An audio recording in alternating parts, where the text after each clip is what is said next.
Call the regular meeting for City Council, April 20th to order. City Clerk, if you could please take roll. Mayor Wolfersberger. Member Cheney Huggett. Here. Member Gates. Here. Member Hackworth. Here. Member Skibby. Here. And Member Traver. Here. And Member Underhill. We have a quorum, Your Honor. Thank you. Look for a motion to excuse Mayor Wolfersberger and Council Member Underhill. I have a motion and support. All in favor, say aye. Aye.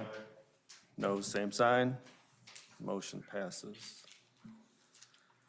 Next up, it's invocation. Bill Cole from Maple Grove Bible Church.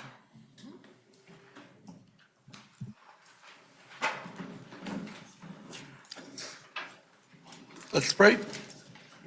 Lord, representing faith, but also representing all of our citizens, this blessing on the meeting tonight. We are most of all thankful for the country we live in, for life, for liberty, for the freedom to pursue happiness and live the way we would like to live. These represent the finest of that, as it is a republic and they have been voted to do the business of all the people. Lord, give great patience for all to hear tonight, wisdom to sort through all that, and courage to act and do what is best for the majority of our people. With it, we thank you, the citizens here tonight, that may we meet in the spirit of the unity that is in America and the freedom that has been won. We are the ones now to maintain it. Your blessings on our wonderful, wonderful city and all of its great leaders in the past and the leaders now. Guide them in tonight's business. We prayed in your name. Amen.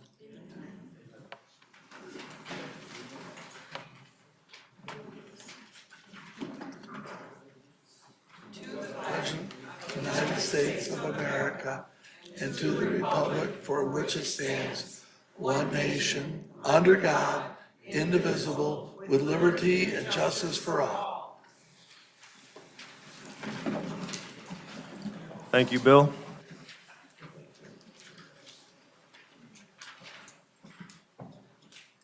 That moves us to number 5, our approval of agenda. Tonight we have number 6, public comment on agenda items. Number 7 is our consent agenda, which includes 7A, City Council minutes for our work session April 6th and regular session on April 6th.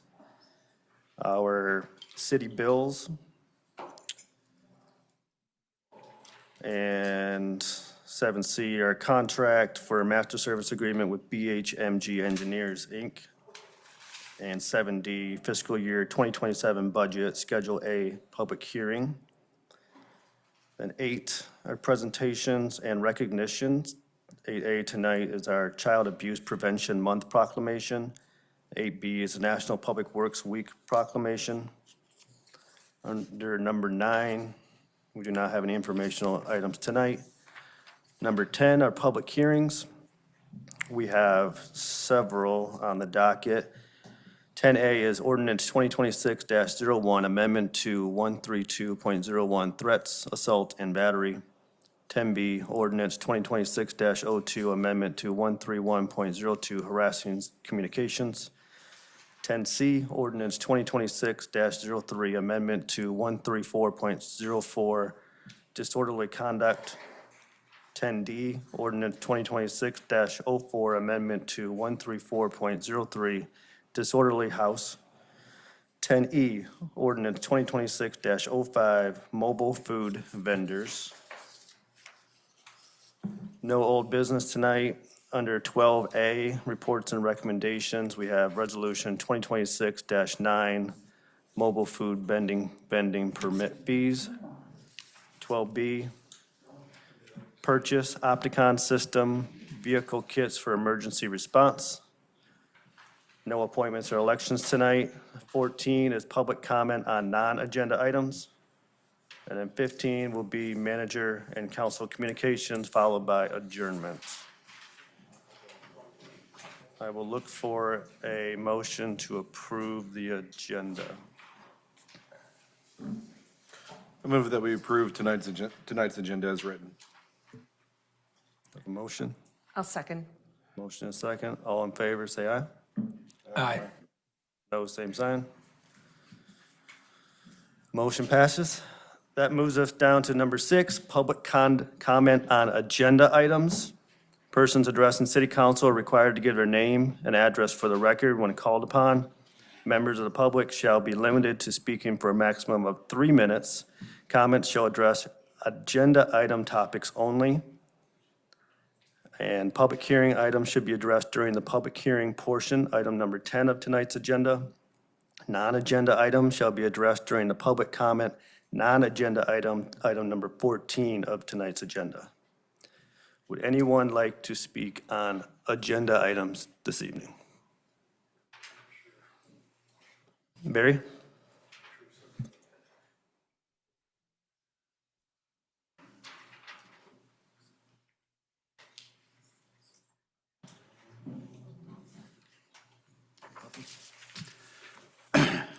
Again, Barry Wayne Adams, 622 West Green Street. The issue is with the budget and how it is being formulated and what conditions it is being put together on. As it turns out, last Saturday morning at 8 o'clock, there was, down here, there was a city council meeting about budget stuff. And that's not a very opportune time for most people to be able to make a public hearing. So, you know, there are serious issues of transparency that have been going on all the way back to our grumbling about the mega site and now the data center. But, you know, issues of transparency are important. People back here deserve to know what's going on and to be very open about it. And these, you know, kind of closed shop operations do not tend to create the appearance of wanting the people to know what their tax money is doing. And in terms of formulating your budget, are you taking into consideration things that are happening on a very large scale that could severely impact what's happening locally, economic-wise, and how the city will have to respond to those kind of conditions? The United States Supreme Court just ruled that the federal government has to pay back all those tariffs. This is going to put an undue burden on the Treasury. And in addition to that, globally, in addition to the Iran war, which they now want another $1.5 trillion to prosecute, there is going to be a severe collapse in oil availability. You know, we're not seeing the real impacts of it right now because there are still ships at sea, tanks, you know, super tankers at sea, moving oil that left before the Iranian war started. But since that happened, there's been a blockage of transportation, and not just oil, but ammonia for fertilizer, sulfur for tires. You know, we're being told that oil is going to go down, but it could go above $10 a gallon if things really get critical, because I'll be back. Thank you. Would anybody else like to speak tonight on agenda items?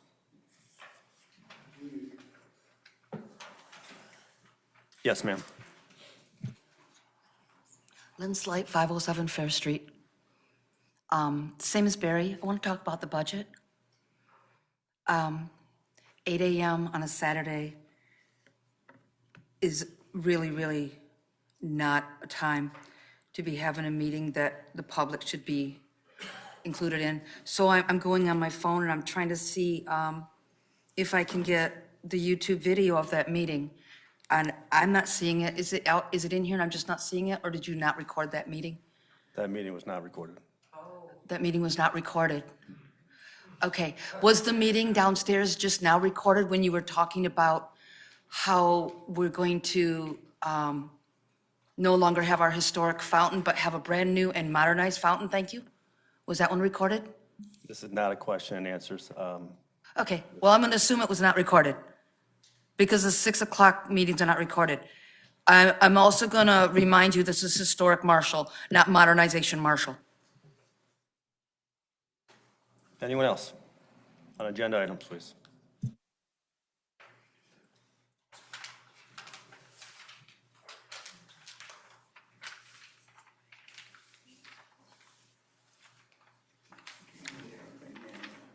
Brian Munger, 200 East Spruce Street, Marshall, Michigan.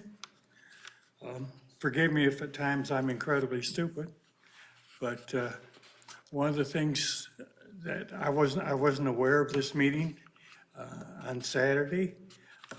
It was at 8 a.m. and it was a budget meeting, is that correct? Oh, I'm sorry, you can't answer that. Okay, I'm assuming that it was a budget meeting, and one of the things that's a problem, it's problematic with Marshall is the pension fund that you have here for your retired employees. This pension fund is less than 5% funded and is one of the least funded pension plans in the whole state of Michigan. And I was wondering if there's any steps to taken. Oh, by the way, when questioned about that, it was said that this was a pay-as-we-go program, okay? Now, that's not very dependable, because one year to another, things can change and we can have huge expenses come in. But has there anything been done to make the pension plan more dependable, more reliable, and more funded? I know you can't answer that, but I thought I'd bring up the question. Thank you. Thank you, Brian. Anybody else like to speak on agenda items? Seeing none, that'll move us down to the consent agenda. I just wanted to clarify one point. So Saturday morning's meeting was at 8 a.m. It was a work session, open to the public. Anybody was willing to come to that. It was just a work session. It was not a public hearing, as Barry stated. In our consent agenda that we're coming down to now is scheduling that public hearing for the budget for May 18th. So you're welcome to come speak about the budget on May 18th during our public hearing. That entire proposed budget is in tonight's agenda, available online for review. So that gives you about a month to review it and come to the public hearing on May 18th. But moving down to consent agenda, 7A, City Council minutes, work session April 6, 2026, and regular session April 6, 2026. City bills purchases on 4/2 of 2026, the amount of $330,173.19. Purchases on 4/10 for $11,977. Purchases on 4/13 in the amount of $120,945.71. March power purchase in the total amount of $828,662.46 for a total of $1,291,758.36. 7C, the contract for the master service agreement with BHMG Engineers.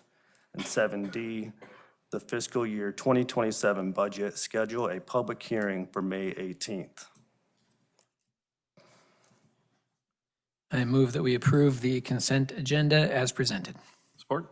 I have a motion and support. That'll be a roll call vote, please. Member Cheney Huggett. Yes. Member Gates. Yes. Member Hackworth. Yes. Member Skibby. Yes. And Member Traver. Yes, Motion carries, Your Honor. thank you. That brings us to presentations and recognitions. We have two proclamations for tonight. First one is for Child Abuse Prevention Month. And we have Ann Flynn here to receive. Do we have Ann Flynn here? Yes, okay. I am going to read the proclamation first, and then we will meet up front. So Proclamation, Child Abuse Prevention Month, April 2026. Whereas Marshall is committed to ensuring all children grow up safe, healthy, educated, and prepared to reach their full potential, and whereas community-based, parent-driven family resource centers have proven to reduce child abuse and neglect across the nation and are coming together in the Michigan Family Resource Center Network, and whereas consistent, early, and effective prevention strategies such as the Strengthening Families Framework and the Healthy Outcomes from Positive Experiences, HOPE, framework have been proven to save lives and build resilient children within strong families by ending cycles of abuse and neglect. And whereas children raised in safe, stable, and nurturing environments with supported caregivers are more likely to enjoy good physical and mental health, succeed academically and socially, and achieve economic prosperity. And whereas by educating adults about how to use positive coping skills, seek options, and be flexible, we enable them to be stronger, more resilient individuals throughout their lives and create more stable environments and brighter futures for children. And whereas child abuse and neglect prevention is a community responsibility, and on behalf of Marshall's children, we join with the Michigan Department of Health and Human Services and Children Trust Michigan as the state agency leading the effort with their sole focus on the prevention of child abuse and neglect through 100-plus partner organizations in all 83 counties. And whereas, under the leadership of Children Trust Michigan, we come together against child abuse and neglect by supporting prevention programs so every child feels safe and nurtured, by making sure each family has the support and education they need. And whereas the blue and silver pinwheels displayed during April and throughout the year symbolize the health and happiness all children deserve. Now therefore, I, Ryan Traver, Mayor Pro Tem of Marshall, do hereby proclaim April 2026 as Child Abuse Prevention Month in Marshall.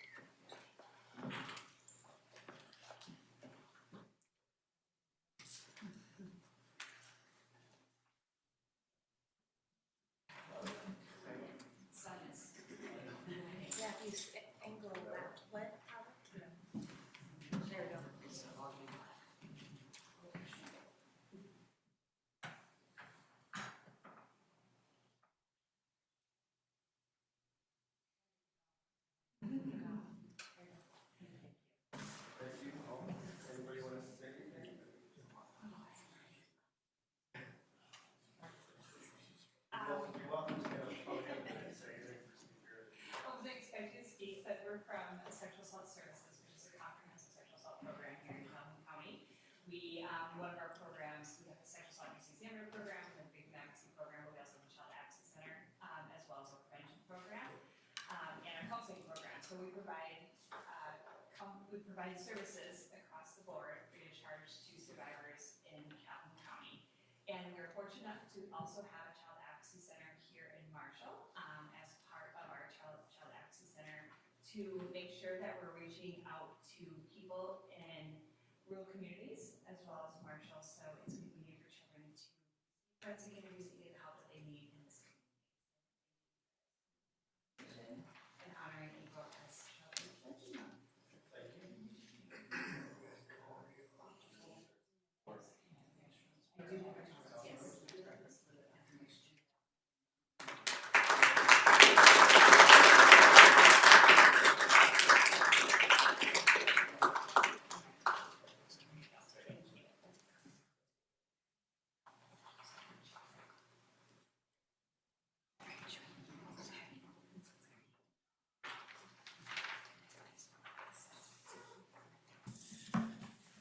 All right.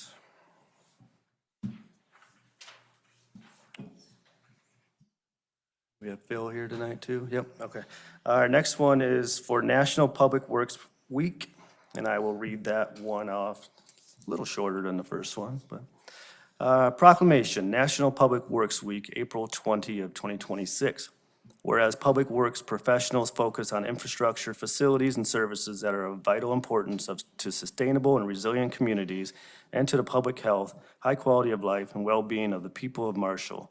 And whereas these infrastructure, facilities, and services could not be provided without the dedicated efforts of public work professionals who are engineers, managers, and employees at all levels of government and the private sector who are responsible for rebuilding, improving, and protecting our nation's transportation, water supply, water treatment, and solid waste systems, public buildings, and other structures and facilities essential for our citizens. And whereas it is in the public interest for the citizens, civic leaders, and children in Marshall to gain knowledge of and maintain an ongoing interest and understanding of the importance of Marshall Public Works and Public Works programs in the respective communities. And therefore, be it proclaimed that the City of Marshall will observe May 17th through 23rd of 2026 as National Public Works Week. We urge all citizens to join with representatives of the American Public Works Association and government agencies in activities, events, and ceremonies designed to pay tribute to our public works professionals, engineers, managers, and employees, and to recognize the substantial contributions they make to protecting our national health, safety, and advancing quality of life for all. So Phil, if you'd like to come up, please.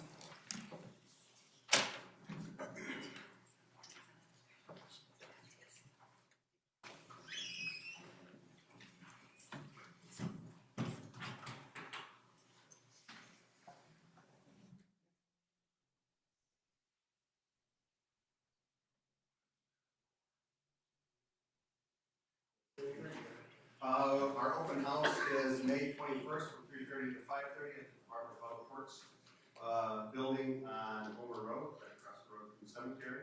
I'm going to invite everyone to come. There'll be many vehicles to take a look at, lots of prizes and giveaways. So look forward to seeing you guys. Thank you.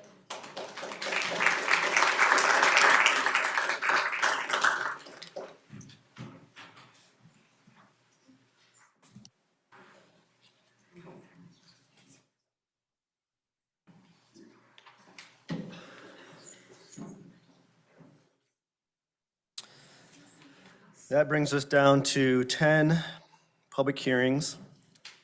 And our first one tonight is Ordinance 2026-01, Amendment to 132.01, Threats, Assault, and Battery. And I believe we have Chief Lankard here to present.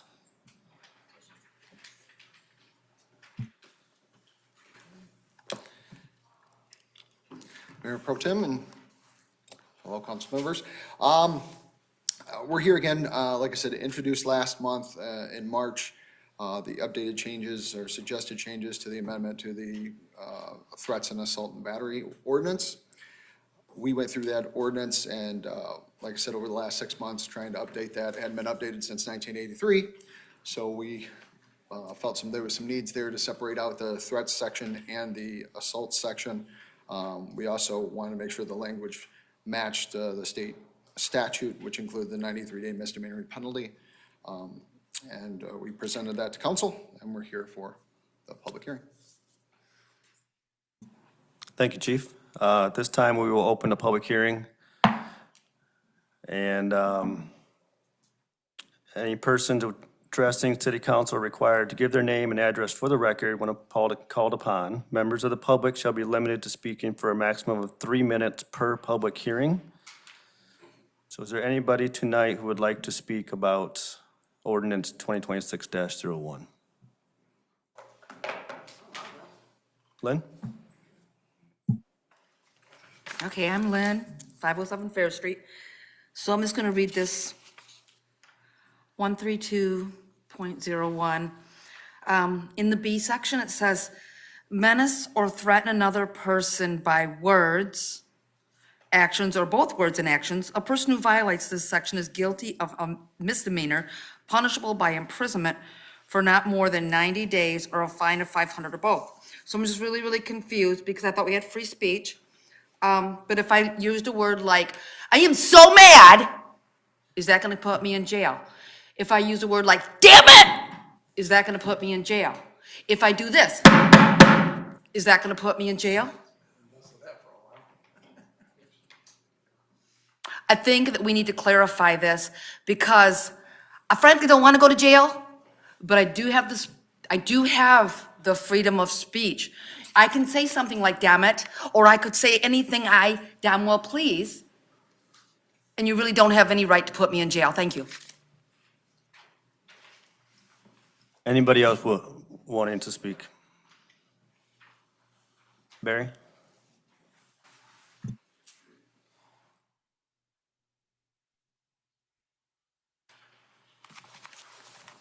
Same guy, same place.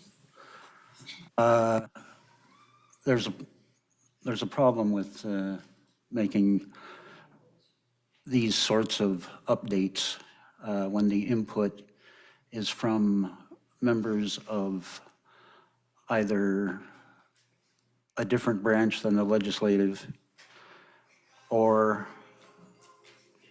from someone who is driven by corporate interests or someone who is an attorney. You know, we have separation of powers.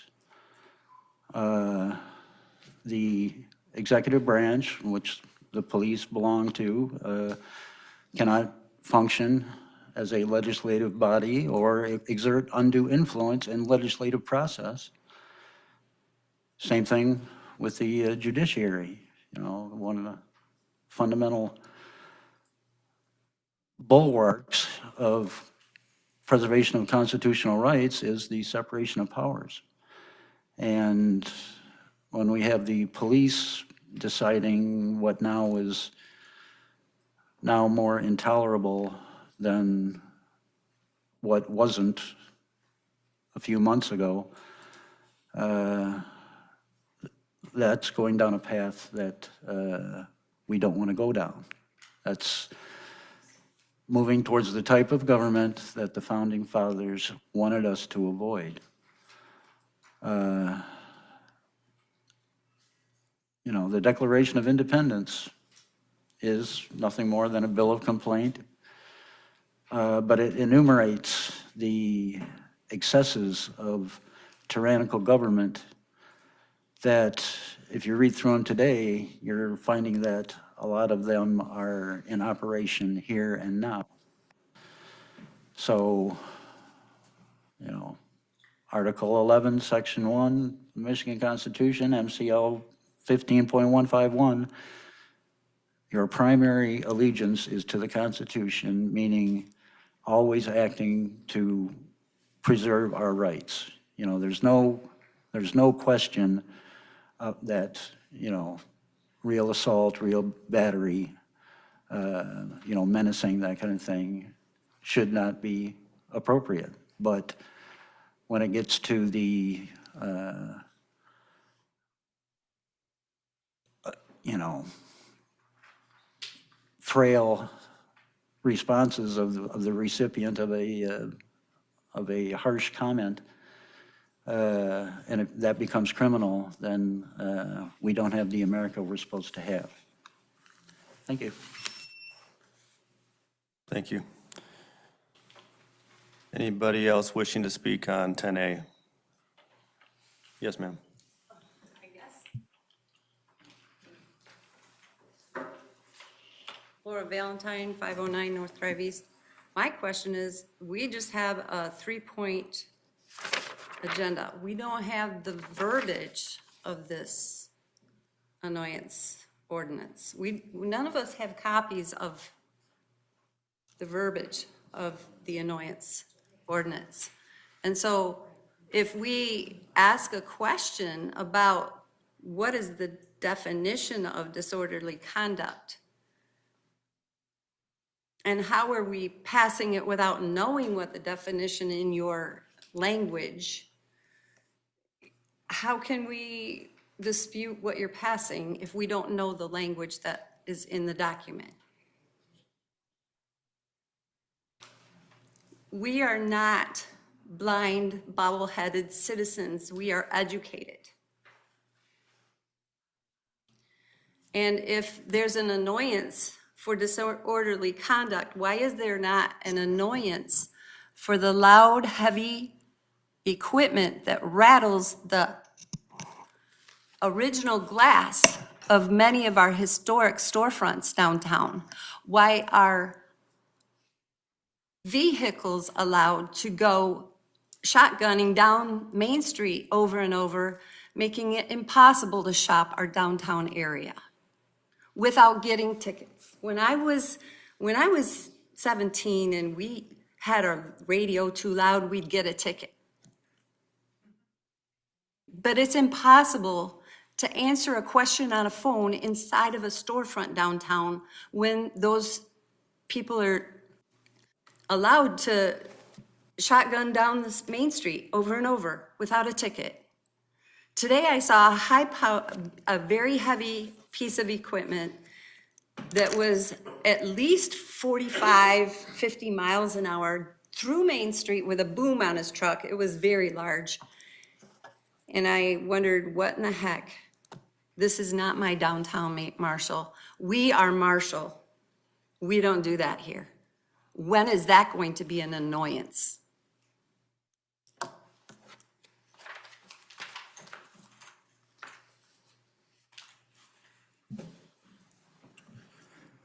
Thank you, Laura. Yes, ma'am.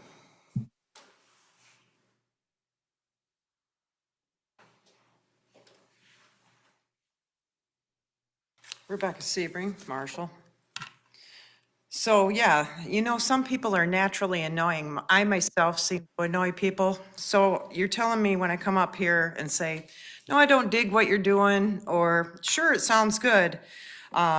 Just because I'm annoying and I may raise my voice because I'm menopausal at times, and you turn off the mic on me as well, I'm going to spend 90 days in the hole. I got a speeding ticket when I was 16. I do not deserve this. None of us do. This is all stemming back to Whitmore's new law throughout Michigan, and also the fact that you have really made the town upset with your pushing of your mega site and now the data center. And we have no recourse but to come up here and talk to you. But you're telling me I'm going to go to jail for 90 days for trying to convey a message to you all? Just continue ignoring me. Thank you. No, I'm not going to step back. I still got a minute and 50-some seconds of free speech. Otherwise, at the end of this meeting, that will be taken away. What is this? You're joining the CCP on this or what? It seems like it. Let's follow their protocol 100%. I'm telling you, some people are naturally annoying. You can't say things like that. And what is the regulations? You got to get down to minute details on when you're talking internet, telephone, on the street, here in meetings. I mean, who do you think you are to be able to regulate that to that strict of a point? Annoying? Come on. Some things are just plainly annoying. I mean, this is not cool. You're going to make it so people can't speak out, or if they do, you're going to put them in jail. This is communism. Thank you, Rebecca. Anyone else wanting to speak on 10A?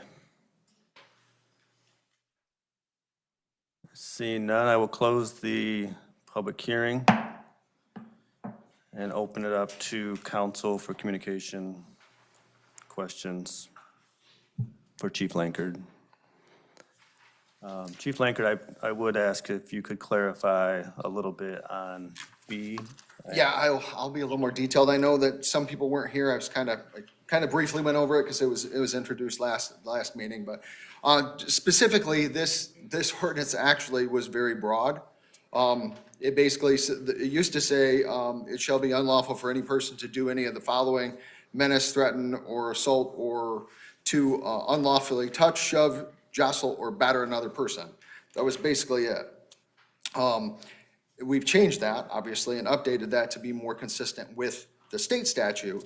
Number one, I'll read the statute. It was included in the packet. It's online. Everybody can read it.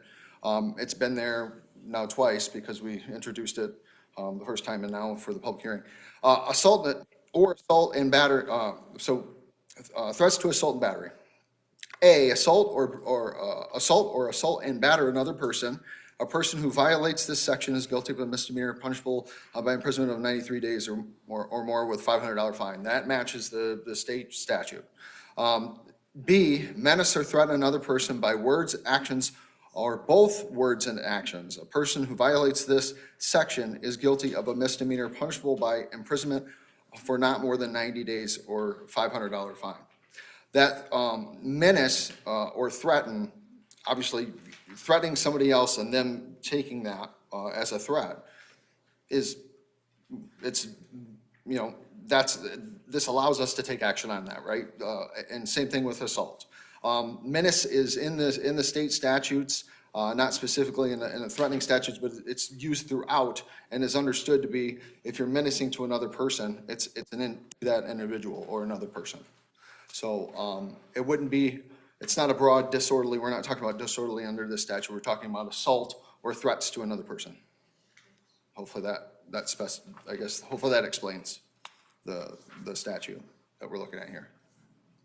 Any questions? I'm assuming to get to the point of a misdemeanor or a fine, somebody would have to file a complaint with the police and you would follow up with that. And if you had any evidence of such, that's when action would be taken. Correct, you have to have a victim in these are victim-based offenses, yes. Okay. Counsel, any? So then the threat would be a threat to assault somebody, A person. not just menacing or Correct. being loud, but it's saying, I'm going Correct. You would to, have X, to have Y, a- and Z, I'm going to threaten to assault you, is what's against the law. Correct.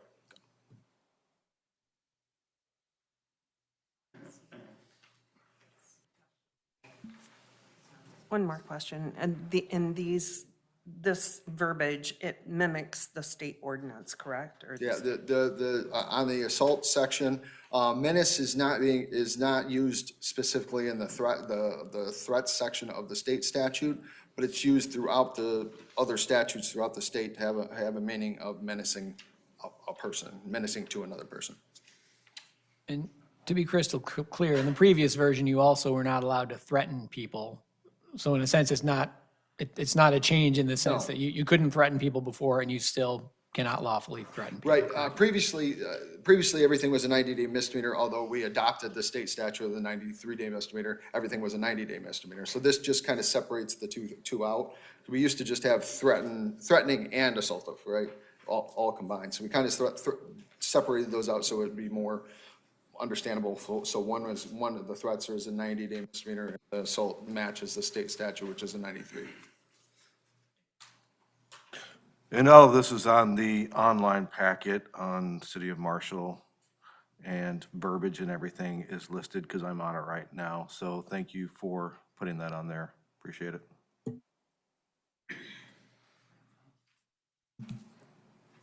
All right, it was first published on March 16th in our meeting about a month ago to set this public hearing, and then again published tonight for tonight's hearing.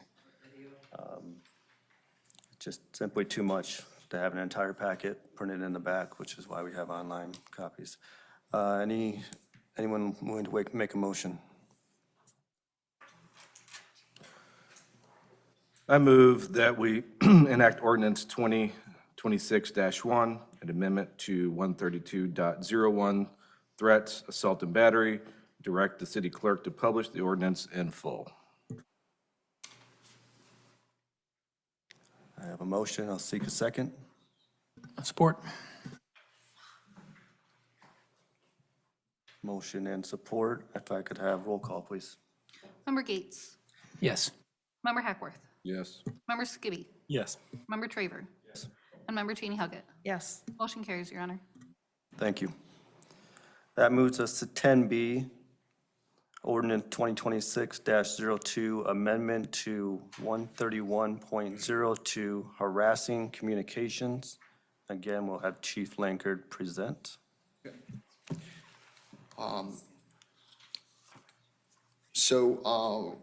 As I said before, we regularly review our ordinances. This was an ordinance that came up last year. We actually had a case of harassing communications, and we kind of reviewed that ordinance to look at how we can improve it, because in our ordinance, it didn't have a termination or it just said, it didn't have the language of where the venue was, whether it was from, that it occurred here or that it was from here, if that makes sense, so termination. So in looking at that, we reviewed the whole ordinance. We went through, amended it, presented it at the last council meeting, and then just so happened, Mr. Traber made some comments about that, at when we introduced it, regarding, we had separated out in the ordinance kind of the threats on a phone and threats on telecommunications, and we didn't kind of combine those two. And you had pointed out that it didn't read very well. So we looked at that again. I actually sat down with our city prosecutor again, and actually we went through and updated that ordinance. There was a few things that needed to be kind of brought together. So we ended up rewriting the ordinance basically. So tonight, actually, one of the things I'm asking is that we actually reintroduce the new ordinance, because there was a lot of substantive changes to that ordinance after having some input from council. So we'd like to reset that. Okay, thank you. So I'm going to look to City Manager Perry. I would continue with the public hearing. Again, once you close the public hearing and after city council's had any other additional questions, we're just not requesting that you enact it. We're asking that you set another public hearing because there was enough substantial changes to it that there should be another bite at the apple. Okay, so the changes made are in tonight's packet. They are in tonight's packet, yeah, and specifically, as I said, it went back through and kind of mirrored the state language, but it also brought in the telecommunications language specifically regarding cell phones and computers and electronics, and combined that language with the phone issue. So we're kind of bringing it up to times, if that makes sense. Okay, thank you. At this point, I will open up the public hearing for 10B. And if anybody from the public would like to come up and speak. Lynn. Lynn Slight, 507 Fair Street. Yes, I absolutely do want to speak on this. But you know what? No matter what I say, it won't make one bit of difference. Because the last time I was up here, I made a very valid point. I read right straight from your agenda. I read right straight from the one that you have online.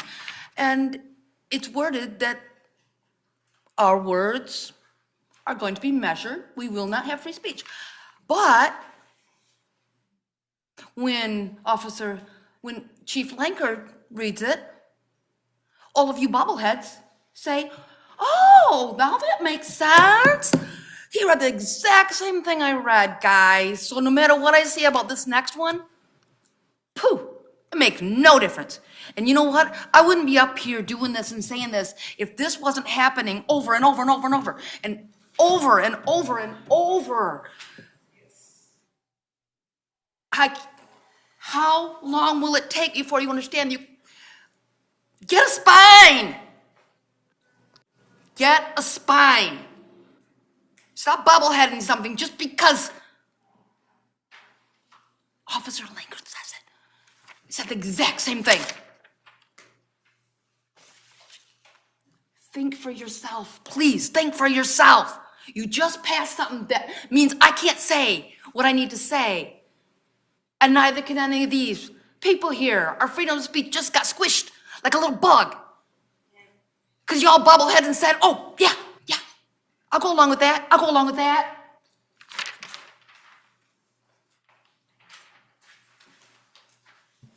Yes, sir. Back corner.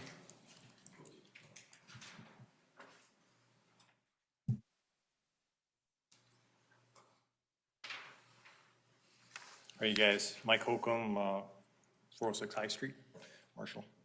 So, basically, this ordinance, what is being presented, the way I'm understanding it, It goes beyond, it goes beyond threats. Some part of the proposal are straightforward, threatening physical harm, making false emergency reports, and intentionally disrupting communication systems, are already recognized as forms of unlawful conduct. But the revised language reportedly goes further by criminalizing communications made with intent to alarm, annoy, disturb the peace and quiet of another person. If that person actually feels frightened, intimidated, annoyed, harassed, or offended. That creates an immediate problem. Who decides what's annoying? The Marshall City Police Department, their job is not the feeling police. Their job is to enforce law, enforce the Constitution, to be able to walk down the street with a sign, if you want to walk down the street with a sign, if you want to protest at the fountain, but, somebody's annoyed because, they can't see around the fountain because of a sign, is that something that's going to be looked at as, okay, now we can't do that? If the Blues Fest is going on and the music's too loud, and I call because I live up above one of the buildings, I say, hey, you got to turn that down. It's time to turn it down. But yet at my house, my buddy's house, I got the music cranked up loud, and the police show up and say, hey, you got to turn your music down in the middle of the day. What's the difference? That's the feeling police. So with the way this is written, who chooses? Who decides what's annoying? What's going to take place? How are you going to govern?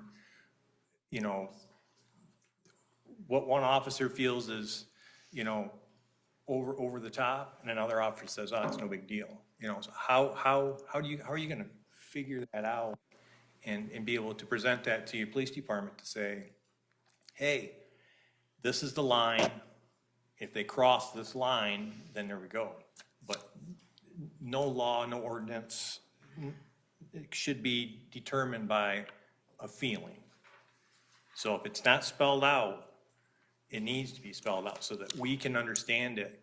When we look at the ordinance, we need to be able to understand what our guidelines are. Just like the minister said, we're founded on the Constitution. So are any of these ordinances being changed? They're going to affect our constitutional rights to free speech, religion. Is any of that going to happen? And if so, explain to us how it's not. That's all we want. That's what we want you to do. We want you to explain it to us. So please, just explain it to us. Thank you. Thank you. Sir.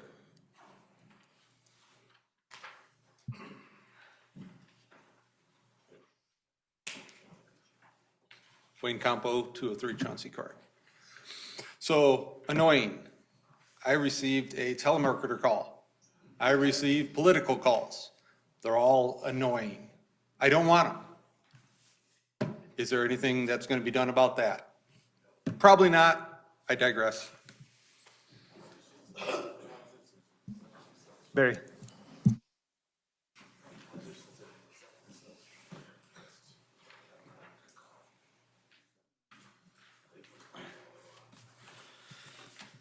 Same Barry again. This is so out of line with the First Amendment and Article 1, Section 5 of the Michigan Constitution. The United States Supreme Court in Lynn versus United Plant Guard Workers of America, when describing the exercise of the right to free speech concerning public comment and public discourse, they said, debate should be uninhibited, robust, and wide open, and may well include vehement, caustic, and sometimes unpleasantly sharp attacks. Well, that's a hoity-toity way of saying being annoying. We have a right to be annoying. We don't want to lose that right.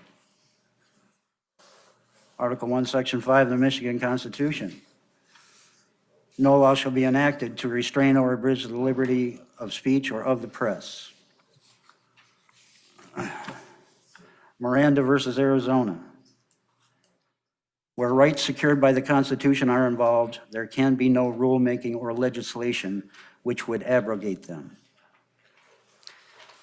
And talking about the hypocrisy of this, Back on May 15th of 2023, the city council hired the Clark Hill Law Firm out of Lansing, Michigan, who immediately created a corporate entity called Marshall Citizens for Jobs and Opportunity.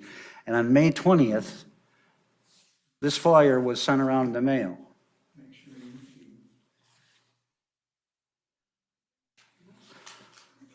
That's my picture with a red X over my face. Now, I obviously understand that it was meant to intimidate, but other people were threatened on my behalf. This goes over the line. And when I announced my candidacy for mayor at the last, for the last election, suddenly various Facebook pages sprung up for the sole purpose of character assassination. And if this thing goes into effect, I will be making criminal complaints. But do the right thing.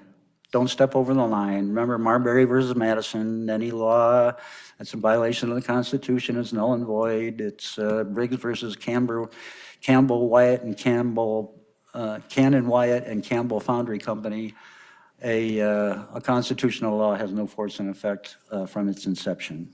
So, yeah, bring us in on it. Let's go to court. We'll see who's right. Thank you. Anyone else wishing to speak on 10B? Brian?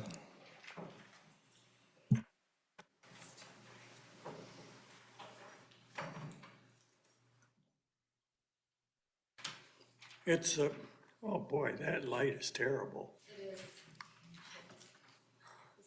That's better. Thank you. One of the things that was said here was mimic the state of Michigan.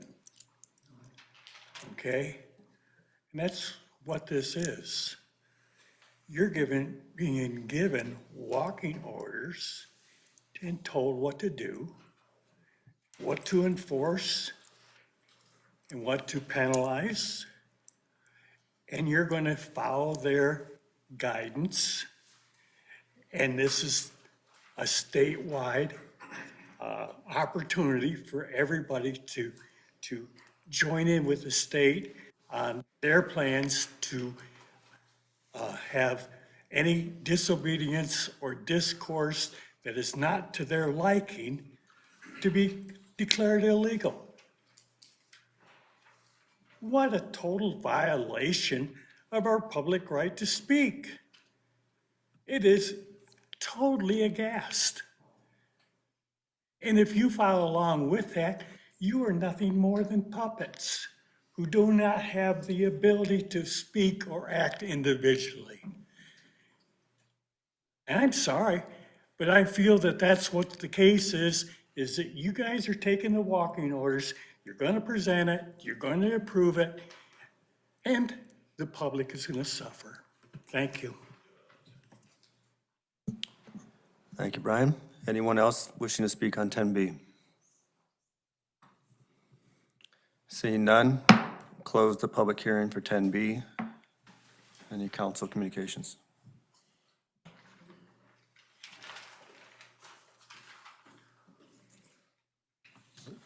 That is pretty bright.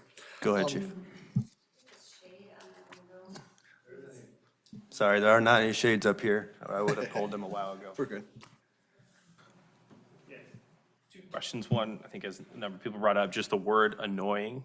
To annoy seems like such a minor and subjective thing that seems like anybody, if I feel annoyed, could I call the police and say, this guy is annoying me? Is that, that just seems like such a small and subjective term. Right. And maybe I can clarify, and actually read the ordinance. Maybe that's what I'll do, just so everybody has it. Go ahead. I'm looking through the ordinance, and I didn't remember annoy being in there, and I don't believe it is. So I'll just read the ordinance to you. Harassing communications. And you got to understand, this comes from our perspective. Police are the fact finders. We find, we have a victim comes to us, we take the facts, okay? If that victim is looking at us and saying, we are victimized, we feel like we were, harassed in this communication, right? We have to make that determination based on the ordinance, but then we're going to, seek justice for that victim, right? Who are we to determine? I mean, we have constitutional rights, right? Everybody does. We're not going to violate somebody's rights, but who are we to determine that you're not a victim or you haven't been victimized by the words that have been, communicated?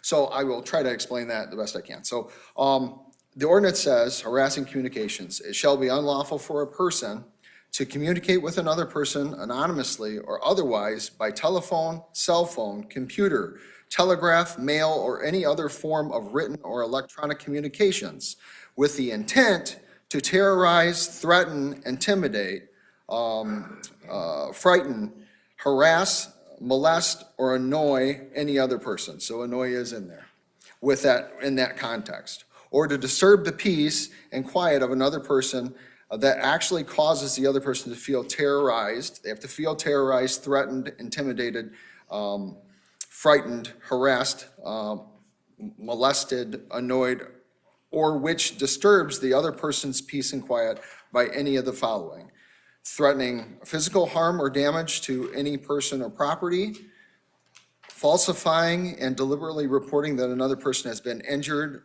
has suddenly taken ill or suffered death, or has been the victim of a crime or an accident, deliberately refusing or failing to disengage a communication connection, thereby interfering with communication service, using vulgar, indecent, offensive, obscene, or suggesting any lewd or lascivious act in a course of a communication, repeatedly initiating a communication and without speaking, deliberately disengaging the communication as or if the communication is answered.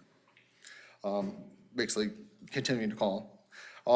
Deliberately communicating with another person in a repetitive manner which causes interruption with the other person's communication service.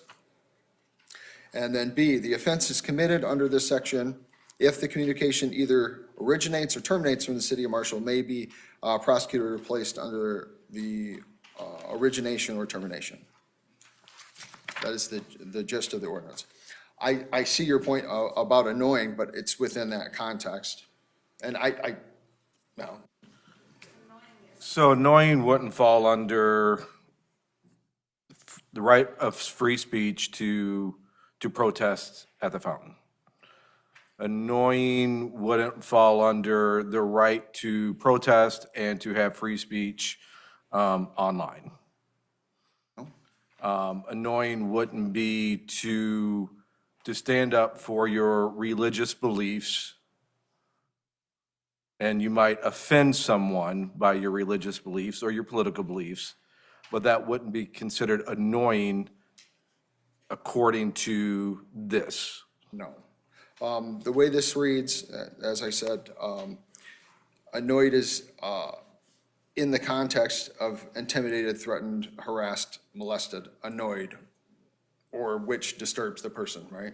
So it's out of that context. It's not just that, that bothered me. But there's a line there, right? And we have to, that's what we're trying to enforce, but every victim has a different experience. And it's, correct me if I'm wrong, but it's also including the second part of it, right? So annoy by threatening physical harm, annoy by saying somebody's been injured and they haven't been injured, annoy by, calling over and over again and not hanging up, annoy by saying something vulgar and indecent, annoy by repeatedly, calling someone over and over, annoy by, I guess that's a similar kind of thing. But so it's annoy within those specific contexts. Is that correct? Correct. Yeah, thank you. As far as noise goes, because I believe that was brought up, that would fall under a noise ordinance, correct? So annoying at 9 o'clock, if our noise ordinance said, yeah, you can have a bonfire till 11, or whatever, your neighbor gets annoyed that you're having a bonfire at 9 o'clock at night, but under the ordinance or whatever it is, that's, yes, your neighbor can be annoyed, that is their right, but that doesn't criminal. The, going back to that context, it would be under the general peace, right? So it'd be disturbing the peace. Okay. And when we have events like that, that's why we have the special event, like permits, like I know there was a reference to Blues Festival, right? So you have a if you have the Blues Festival, well, you have a special permit that allows that to happen. That's signed by by council that allows them to basically, operate until whatever time they're allowed to do that. But there is a general provision. Basically, you can't disturb the peace, and like neighbors have their stereo going loud for an unreasonable amount of time, and they call, and the neighbor calls and says, "Hey, I want to work this out." We're gonna obviously respond, and we're gonna try to mediate that and try to deal with that issue, to try to get the neighbors to get along. But if this is a continued problem and the victim, the neighbor's like, I want to pursue this, the ordinance says that this is disturbing the peace, then we would send it up to the city attorney. On both sides, get statements from both people, and the city attorney would make that decision whether we want to prosecute that, not prosecute it. If we do prosecute it and they do issue a warrant or a citation, the due process is there. For everything that we do, there's a due process. So it would go to court, we would go through the jury or go to the bench trial, and there would be a decision based upon, from their peers on the reasonableness. Okay, so terrorize, frighten, intimidate, threaten, harass, molest, or annoy falls under those 6 areas, correct? So the definition of those basically falls Yes. under those 6 Right. statements, whatever you want to call it.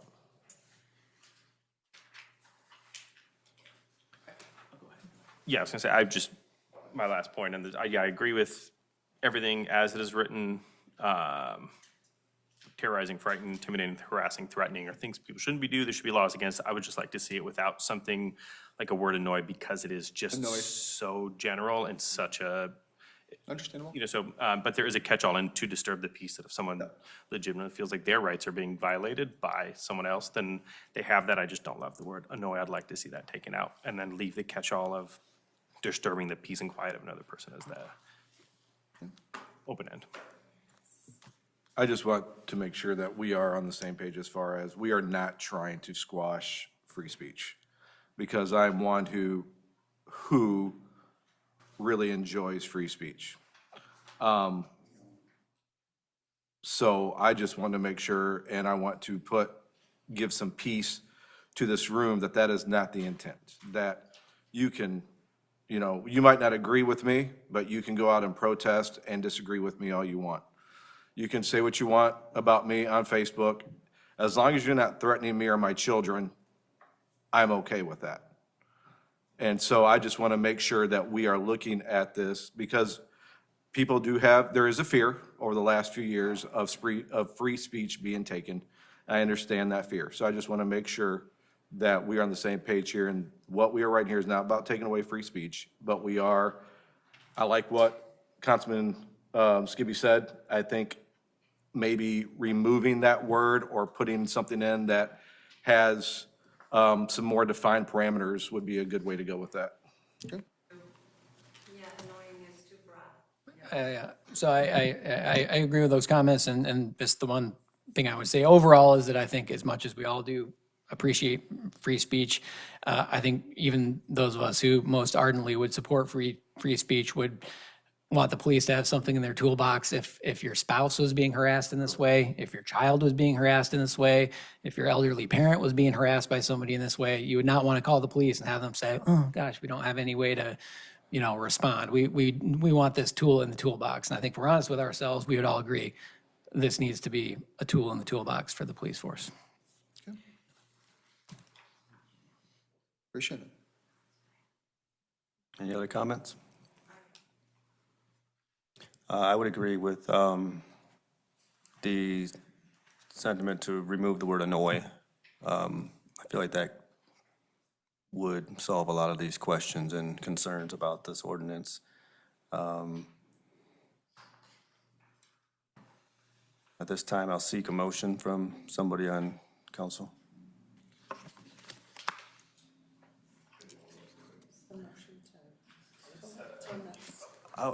I would, so hoping we can reintroduce with making in the motion that we remove the word annoy. You could amend your ordinance to remove the word annoy and then set your public hearing as amended.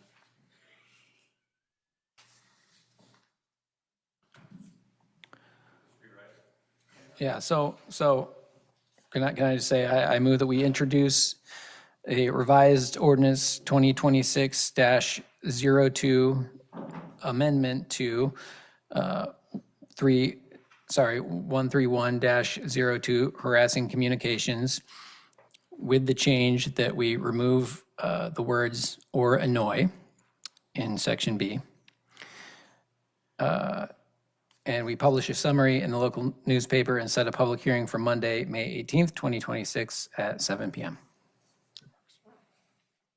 Second. Motion and support, all in favor, say aye. Aye. Aye. No, same sign. Motion passes.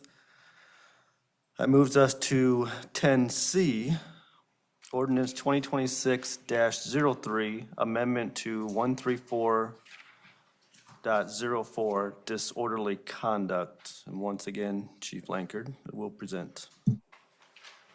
Okay, so we did a review, again, of our ordinances looking at disorderly conduct. We made some changes. Looking at the disorderly conduct, it was very vague. Looking at language that was protected that was still in there, which included vagrancy and begging. This ordinance was last updated in 2000, so those now protected language or protected constitutionally protected actions are no longer allowable for disorderly conduct, so we just wanted to update that language, so we did that. After reviewing, we took some time with our city prosecutor and staff, reviewing different ordinances and looking at the state statute. And to make it consistent, we also looked at our disorderly house, because we have two separate ordinances, to make sure that those two were consistent as well.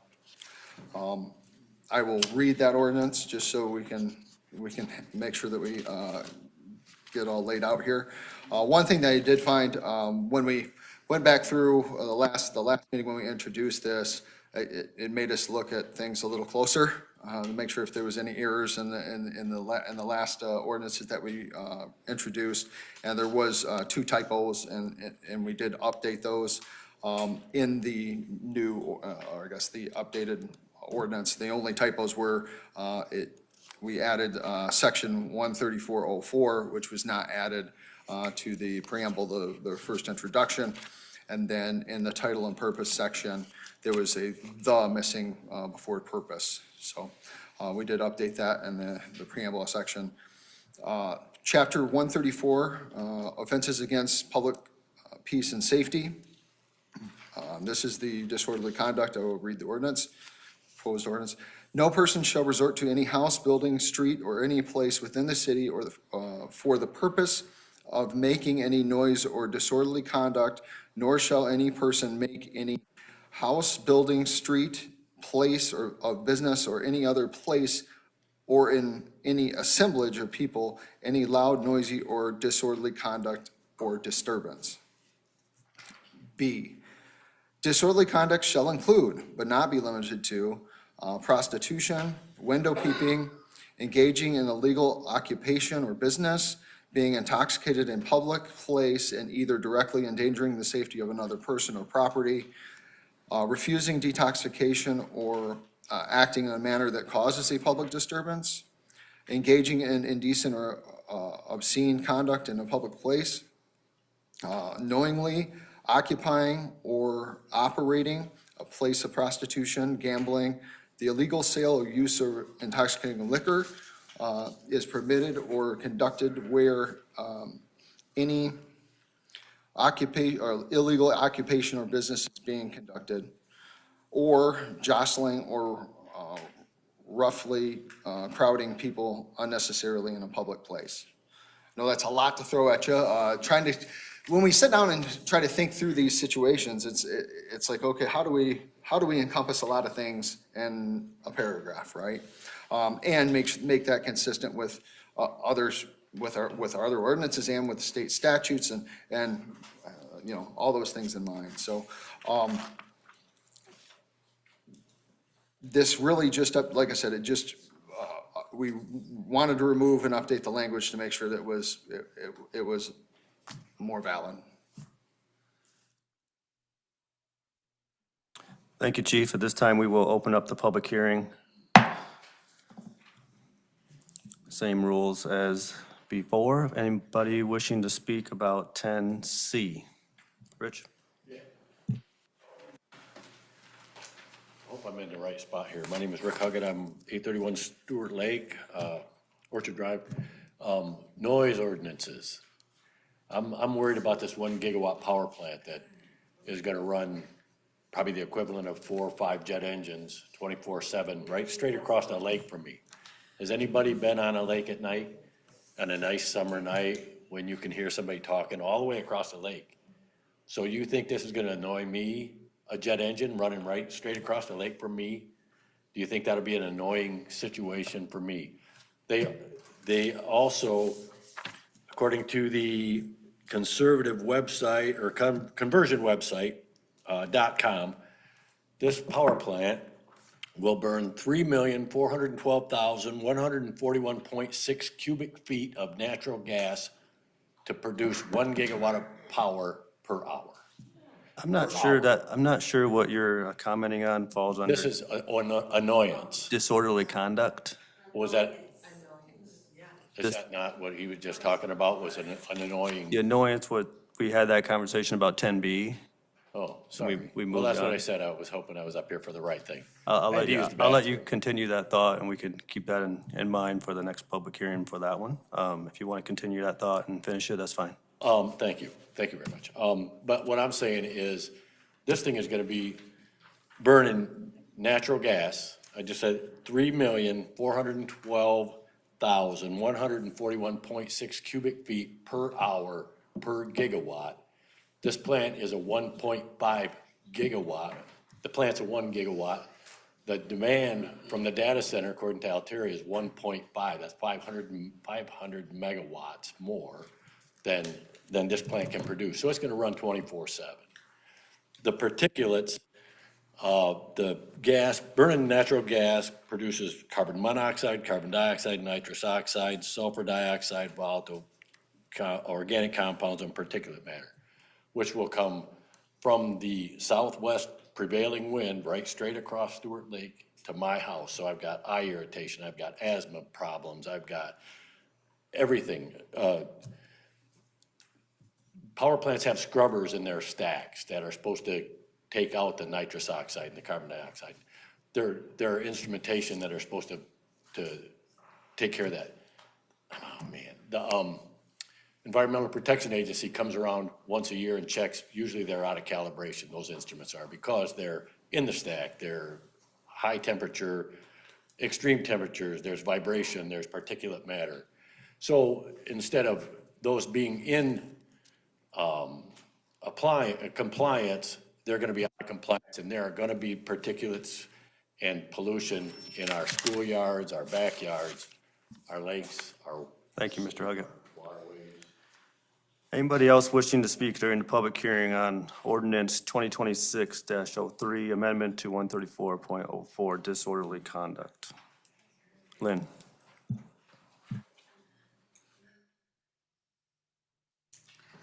First, I want to say thank you to Andrew. He helped remove that word annoying, and that wasn't so hard, was it? It didn't hurt so bad. Thank you, Andrew. But I want to say, when you're doing these,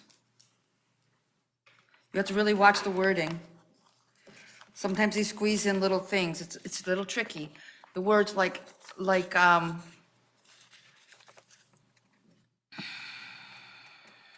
Chief Lankard said, there's a lot of words there. Words are so powerful, you guys. Don't go through this and just zip through.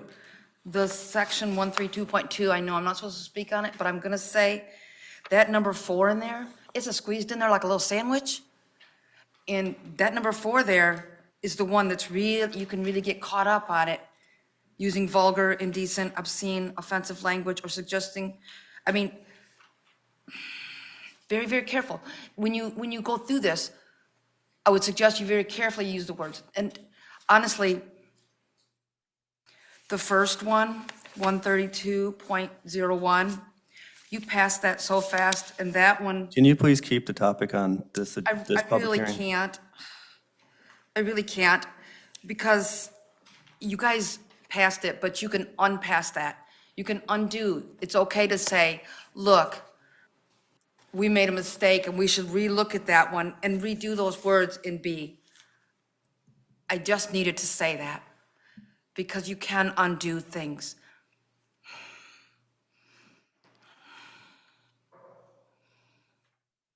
Words are very powerful. You can do this. You can make this right. Thank you. Anyone else wishing to speak on 10C? Brian? Brian Munger, 200 East Spruce Street, Marshall, Michigan. We were told by the police chief, Chief Lankard, that there is a due process for everything they do. I wonder, is there a due process for everything they don't do?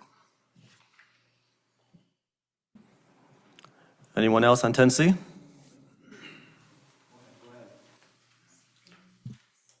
Hi, I want Laura Valentine, 509 North Drive East. I want to pick up where he left off. The annoyance, that word appeared again in this ordinance amendment to disorderly conduct. Annoyance. It's too broad. It's too broad. I would be very annoyed if I were, say, living on Stewart Lake or trying to study in our award-winning Hughes Elementary School if there was a 90 decibel power plant clacking away 24/7. I wouldn't be able to sleep. I wouldn't be able to study. I wouldn't be able to think straight. Think about what you're passing. Get the language clear. Annoyance. It's very broad.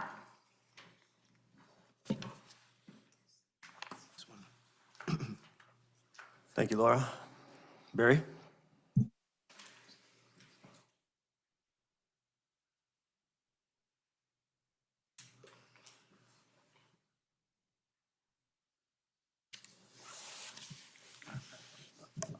Me again. I need to remind you every time, Article 1, Section 5 of the Michigan Constitution, no law shall be enacted to abridge or restrain the freedom of speech. So, these procedures that try to limit us to 3 minutes or direct what topic we can talk on are unconstitutional. Maybe someday you'll realize that. Okay, and I agree that if this deals with a person being disorderly, that the data center will be a constant 24/7 disorderly person. But there's a problem with these kind of things. Disorderly is not a very precise term. And even though there's an effort here to try to more precisely qualify what makes disorderliness, at some point, particularly the point of enforcement, it's not an objective call. It ends up being a subjective call. And things are happening in this country that we might not find pleasant, and there are a lot of people out there who have been disenfranchised from home ownership and have pretty much been condemned to a life of living in the woods and coming out to the road once in a while and, asking for handouts. And so this will criminalize that activity. And, I don't think anybody is going to disagree that we don't want a whorehouse in Marshall. But the lumping of all these different criteria into one ordinance, you lose the precision of specificity. And, if somebody's being vagrant, then there should be an ordinance against vagrancy and so on. And it's interesting that, gambling, a place where prostitution, gambling, I guess, fire keepers outside of your jurisdiction, so you won't have to do a bust there. Thank you. Anyone else wishing to speak on 10C? Seeing none, we'll close that public hearing, and if Chief Lanker would like to come back up and possibly follow up on some of those questions. Yeah, I was just gonna ask on section A, it says loud, noisy. So we have the noise ordinance. I know we've got another work session to go through that again. How does that fit in here? Is it gonna reference it? Is that the standard by which we decide if something's loud or noisy? Or is that just gonna be part of this ordinance? I guess I'm just trying to figure out how those two things fit together. Okay, so what we're trying to identify with the disorderly is what is a disorderly person? And then that kind of helps out with the definition of a disorderly person with the disorderly house. Okay, so when we look at no person shall resort to a house, building, street, or other place within the city for the purpose of making noisy or disorderly conduct, right? So we get calls where people are drunk, they go in their house, they're causing noise, causing a disturbance. You could go a couple different options. You could go with disorderly, if it's that person, right? It's disorderly person. You could, if it's coming from the house, could be disorderly house. Also disturbing the peace is another ordinance that kind of touches on some of that, but not specifically towards that, So they're all a little separate, but to get the definition of what is a disorderly person is what we're trying to identify in this, if that makes sense. So then will the noise ordinance, is that gonna set then the parameters? If somebody says, hey, my neighbor's being noisy, and you can go in with the parameters in the noise ordinance that says, well, they don't fit that, or is it just that they happen? So currently, we don't have a noise ordinance. Right, but I guess is that kind of the idea with that noise ordinance, you kind of give the parameters by which you can measure somebody is being too noisy? Well, so looking at a noise ordinance, typically a noise ordinance has two sections to it. You have like a reasonable person model, and you'll have, I think we talked about this at the work session with council. We're looking and investigating noise ordinances. I'm trying to answer the question a long way. There's a reasonable person, and then there's the decimeter, like loud, maximum amount of decibels that you can have, that typically in the noise ordinances. And most of the residential issues that we deal with as far as people causing is what a reasonable person, like a neighbor to neighbor is more of a reasonable person model, which that's kind of the language that we're looking at here for disorderly conduct. The word annoy came up in public comment again. I don't see it at all in the ordinance, right? It's not in there. I just want to clarify that.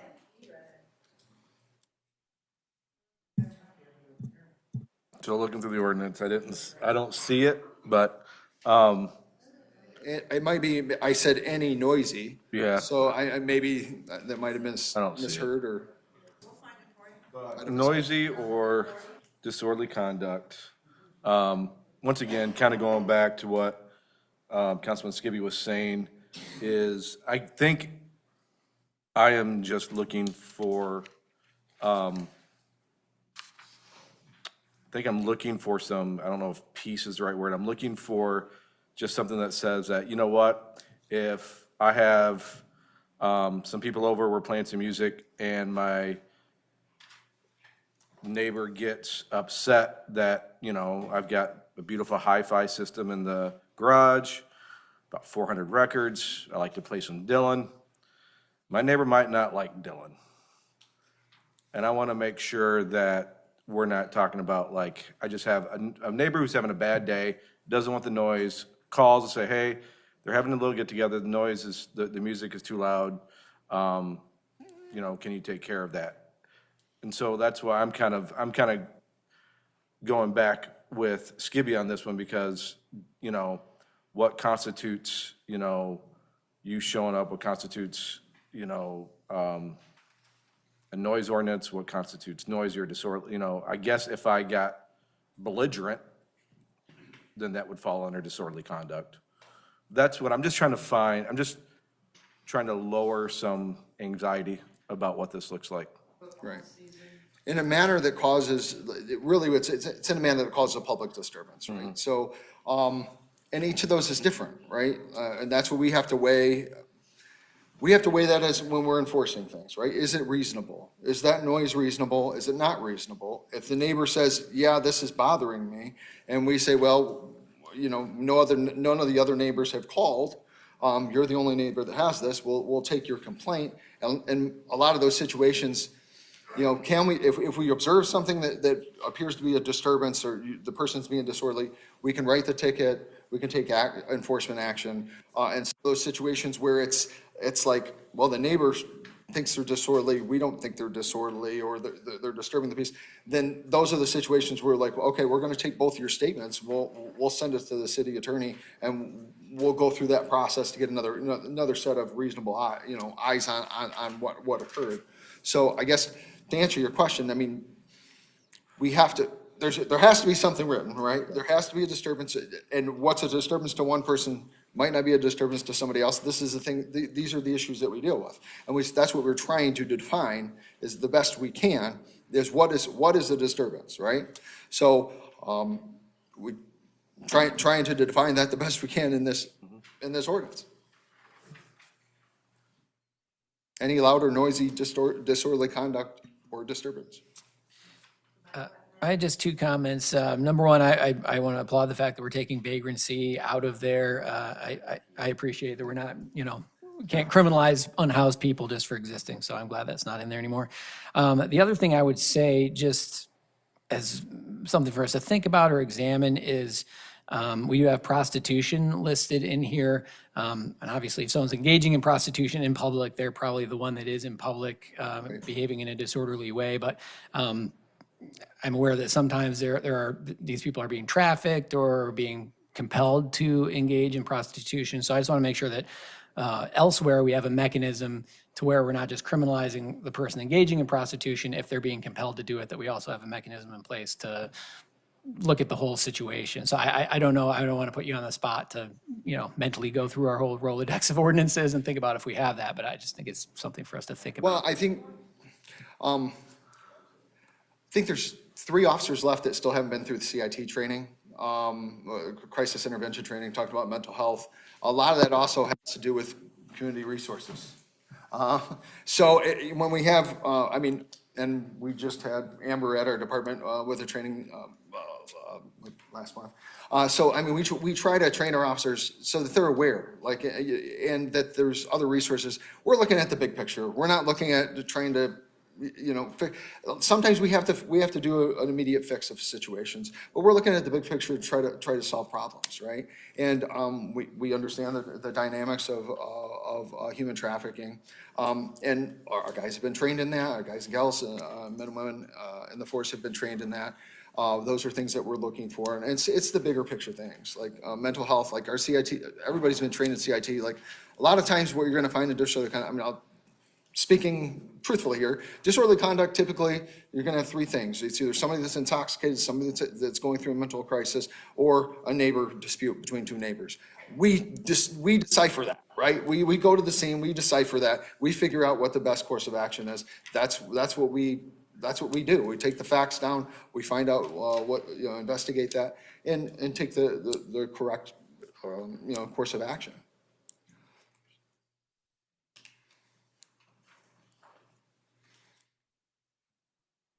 Questioning it says, place where prostitution, gambling, the illegal sale or use of intoxicating liquor is permitted or conducted, or where any other occupation or business is being conducted, or jostling or roughly crowding people unnecessarily in public place. I don't know that. Yeah. Long and confusing and.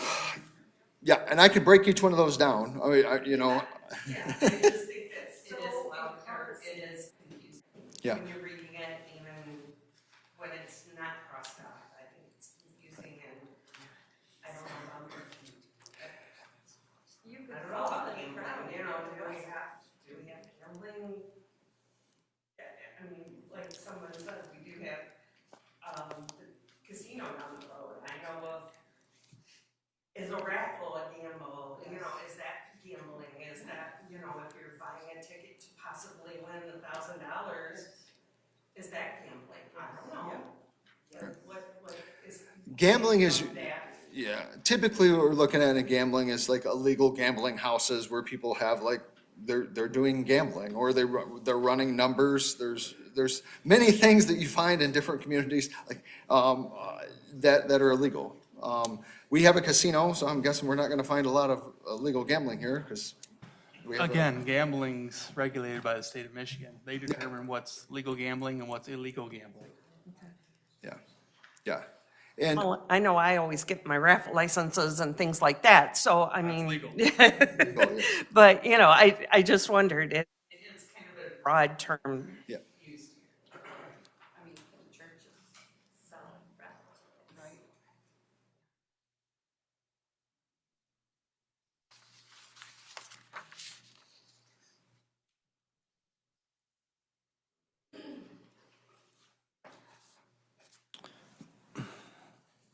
I wonder perhaps the word illegal just needs to be accompanied with gambling. Legal, yeah, looks like it. That would clarify that. You say illegal sale of liquor, but you don't say illegal gambling. So Yep. that could be an easy solution to make that more clear. Any other comments? Questions? With keeping that one word in mind, illegal gambling, anybody wish to make a motion?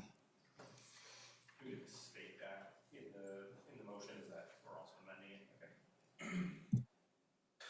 Okay. I move we enact ordinance 2026-03, amendment to 134-.04, disorderly conduct with the non-substantive changes, or with the change of adding illegal in front of the word gambling in section B, and direct the city clerk to publish the ordinance in full. Support. I have a motion and a support. Look for a roll call vote, please. Member Hackworth. Yes. Skibby. Yes. Member Traver. Yes. Member Cheney Huggett. Yes. Member Gates. Yes. Motion carries, Your Honor. Thank you. That moves us to 10D.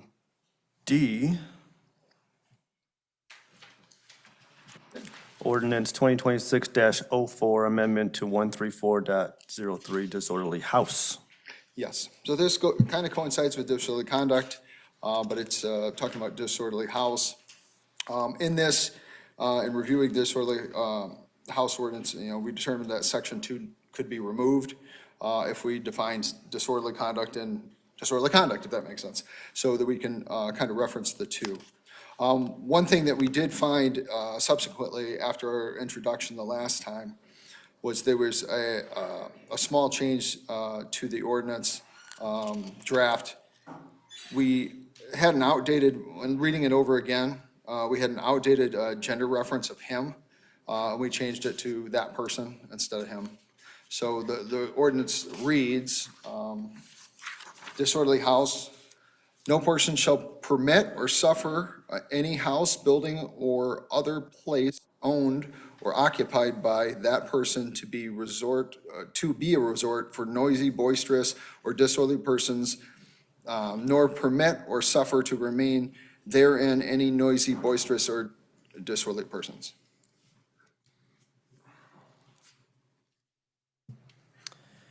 Okay, thank you. We will now open this one up for a public hearing. And again, same rules apply. Anyone wishing to speak has 3 minutes. Please state your name and address for the record.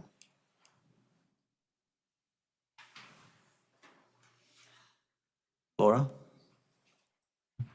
I'm sorry. Laura Valentine, 509 North Drive East. Noisy. What defines noisy? By what decibel and by how long? If you want to go to any house that has children, there's noise. If you want to go to any house that has elderly people, there's noise. People who are hearing impaired, there's noise. In any one of those homes, there's going to be people who don't want all that noise. Could but you they please still address- have to leave. They still have to live with that noise because their baby's crying from colic. Because their child doesn't want to go do the science fair. The language, again, is so nonspecific. I could get arrested for saying, I don't want to do this too noisily. You know, I could get arrested just for saying loudly that I don't want to do something. I know I've had outbursts. But here, we have freedom of speech. And does that match our freedom of speech to the Constitution?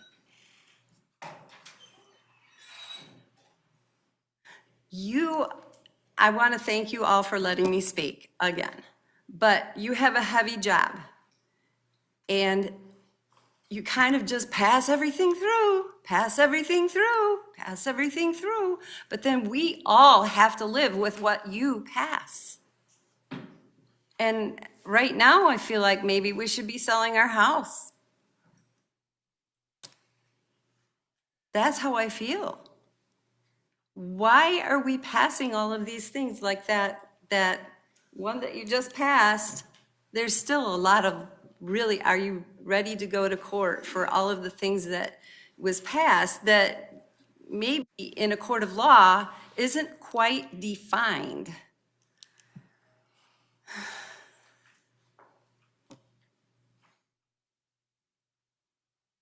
We elected you to work for us, not the other way around.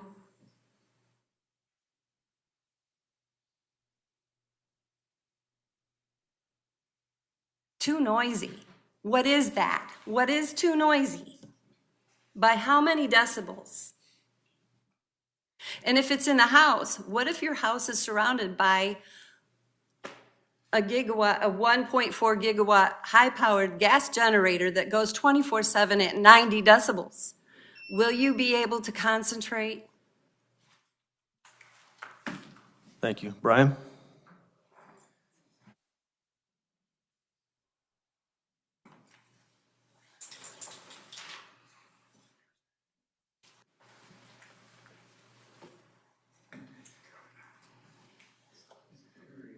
Brian Munger, I haven't changed my address, so.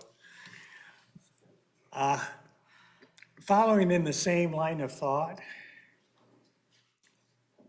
I could probably say, I don't want it, I don't want it, I don't want it. And gosh, that could probably be a violation. A violation of my freedom of speech, the right to have an opinion, the right to voice my opinion. So I just thought I'd follow along the same line of thought. Thank you. Thank you. Anyone else on 10D? Barry?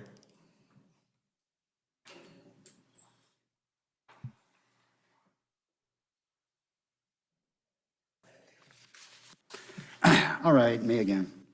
Yeah, according to the strict language of the proposed ordinance, the data center will be a disorderly house. But here's the thing. You got a problem in construction to begin with. You're relying on the very vague term of disorderly without getting into any kind of detail on it. You're excising the effort that was there before to detail it. But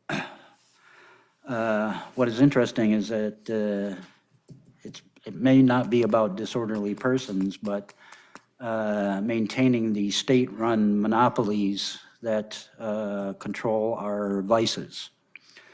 You know, according to the language, the marathon down the street that sells lottery tickets are criminals. They're criminals.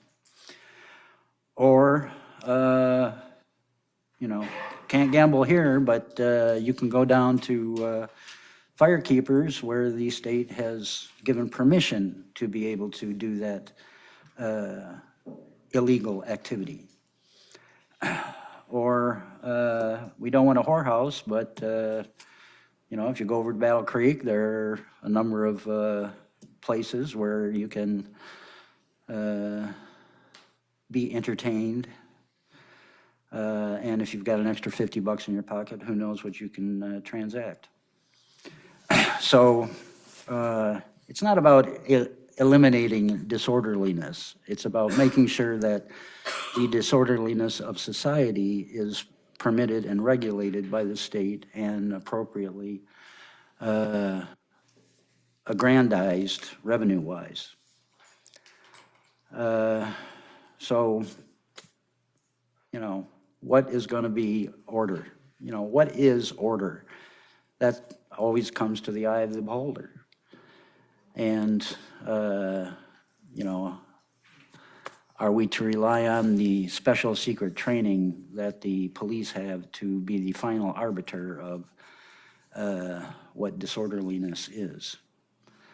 And it's very easy with these kind of ordinances for situations to escalate out of control, resulting in, you know, somebody locking themselves in their house, it being surrounded by the police, and then they end up finding the guy died of an apparent suicide. Thank you. Thank you, Barry. Anyone else wishing to speak on 10D? Yes, Wayne.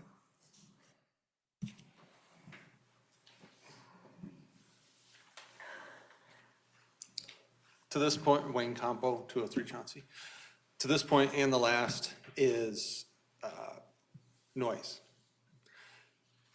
As the chief mentioned, if you go out there and the complainant is complaining of noise, the officer does or does not agree with it, and they send it to the prosecutor, where's the articulable data for that prosecutor to say, yes, it was noisy?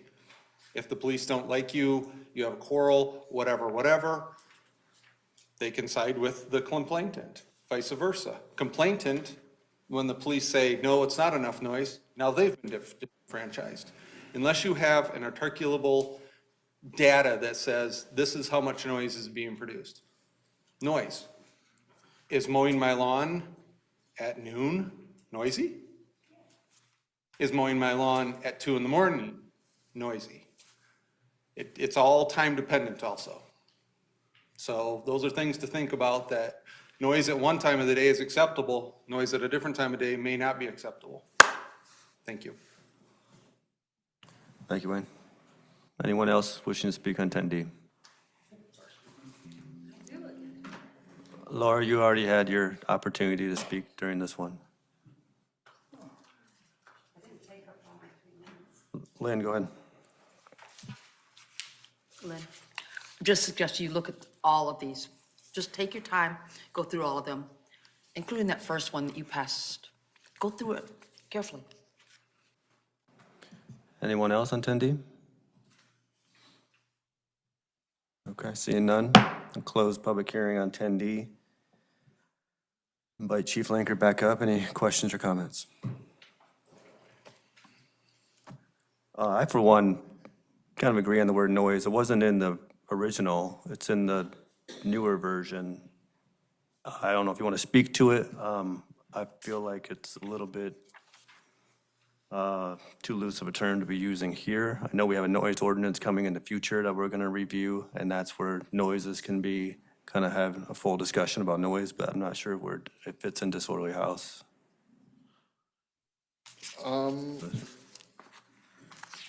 I think it's all about making that, it's that disturbance and being a disorderly person.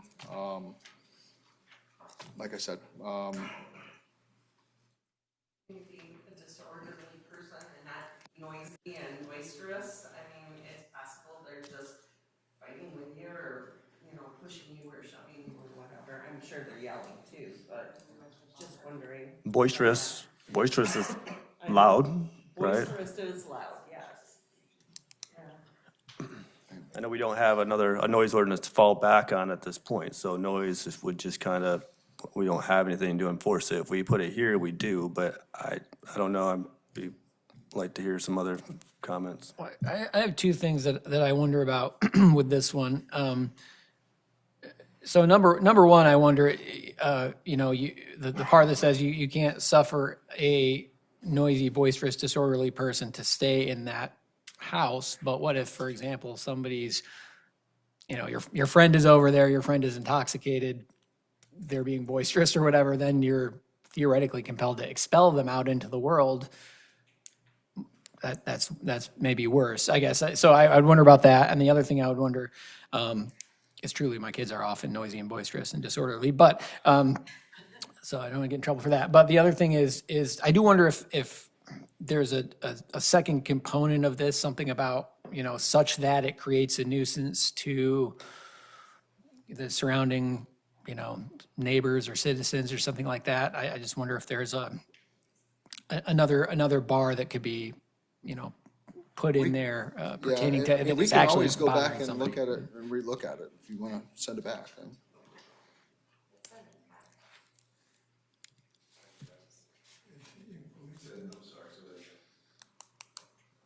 you say that again? You said we could send it back and look at it. Okay. Send it back to, we can always reevaluate it. Like I said, I'd have to look at the current version that we have. The only real change that we made is the language of that person, and then taking out that no person shall attend a frequent, that section B. So, yeah, so I mean, this has been in effect, this ordinance has been in effect. I mean, we've had a disorderly person ordinance and disorderly house ordinance since I started in 2000. So we're just trying to update them as we go. But, if there's more input and we want to see some different changes, and I would like to correct what I said then, that noisy was in the original, and it still is. I said that it was added here, and it was not in the original. I was incorrect there. It is in the original, in the current ordinance. Correct. Chief, can you basically lay out section 134.03 disorderly house, section A? The only change, my understanding, is we are striking him and replacing that with that person. So the word resort for noisy, boisterous, that's the law of the land today. Correct. That's what exists on the ordinance currently. The other change we're recommending is striking B. Striking B completely, right? So. right. No person shall attend, frequent, operate, or be an occupant of any place where prostitution, gambling, or the illegal sale or use of intoxicating liquor is permitted or conducted, or where any, because B basically goes back to the one we just passed before this, so it's kind of redundant, correct? Correct. So that one has been removed.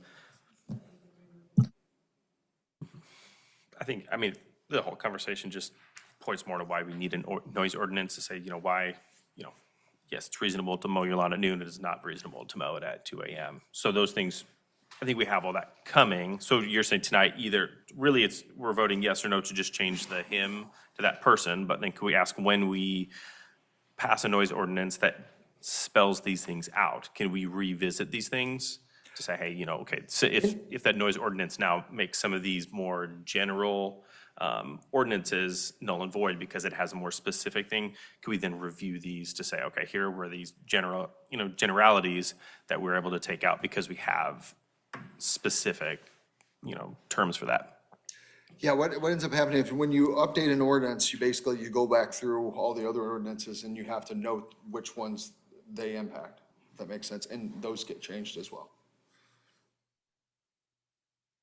So what I hear you saying is that when we do come up with a noise ordinance, to go back and revisit this is going to go back through these almost point by point. It may. Oh, I can't When wait. you put an ordinance together, you say if this verbiage impacts it or is changed for another section, then you have to say it's going to be impactful, if that makes sense. We won't hit on this. It'll just, yeah. But for tonight's vote, we're looking at A, 134.03, A, that person is what we're looking at, correct? And removing B. And striking B, which was covered in the last one that we just passed. Correct. Okay.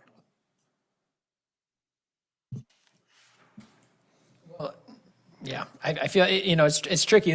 I love that we're doing this exercise of reviewing the ordinances and making sure that they're pertinent and appropriate. And I'm sorry that it opens a can of worms that if we're trying to make a small change that then we are parsing the language. But I for one would be interested in maybe seeing what, some other cities have for the language. Because I understand people's concern that some of the language on its face could be considered, again, somebody's boisterously laughing in my backyard at 3 PM versus 3 AM. I think it bears examination, in my opinion.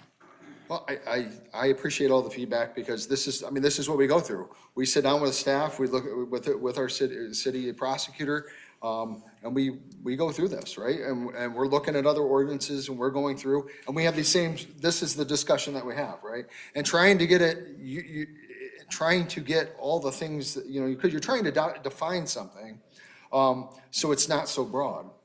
Because you could just say, we don't want somebody to have a disorderly house. It could just be one sentence. You can't have a disorderly house, and then you have to define that. So what you've tried to do is define the situations that we've run into, that we have to address, and try to define those, and this is what a disorderly house is, right?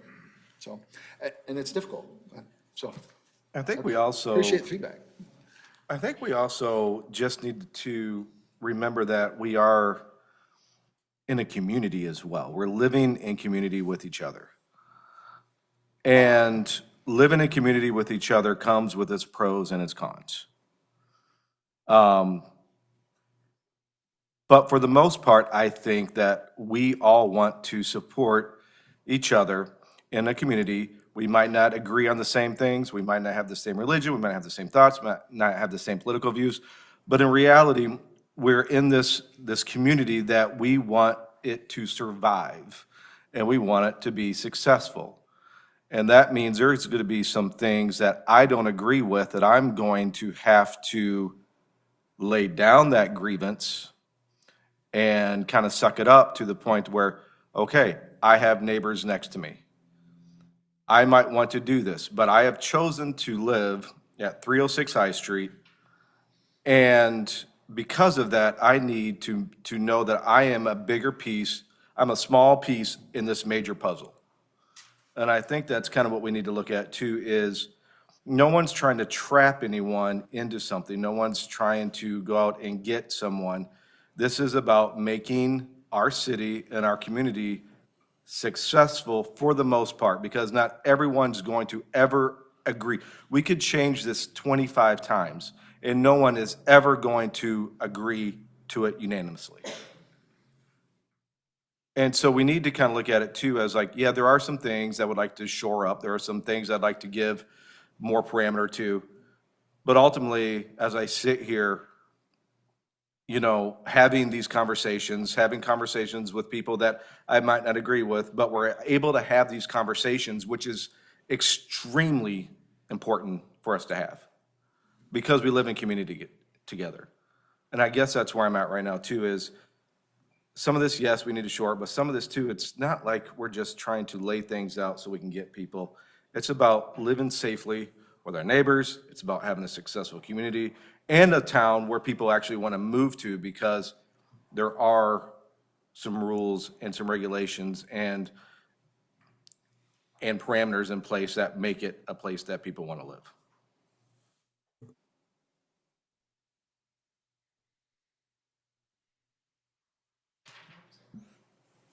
Any additional comments?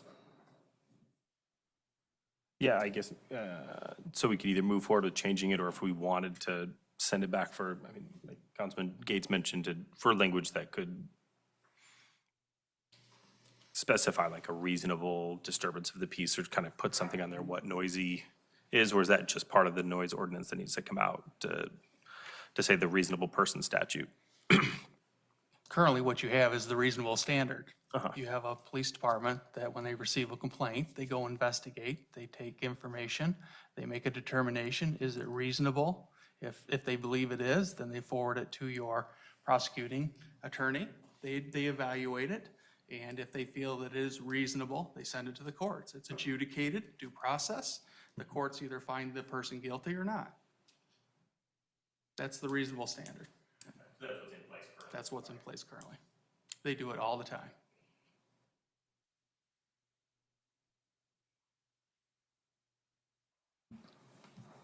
Anyone willing to make a motion?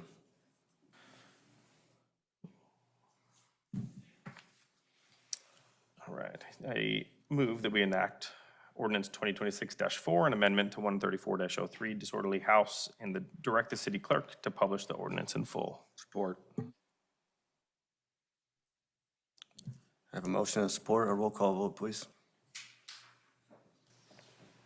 Member Skibby. Yes. Member Traver.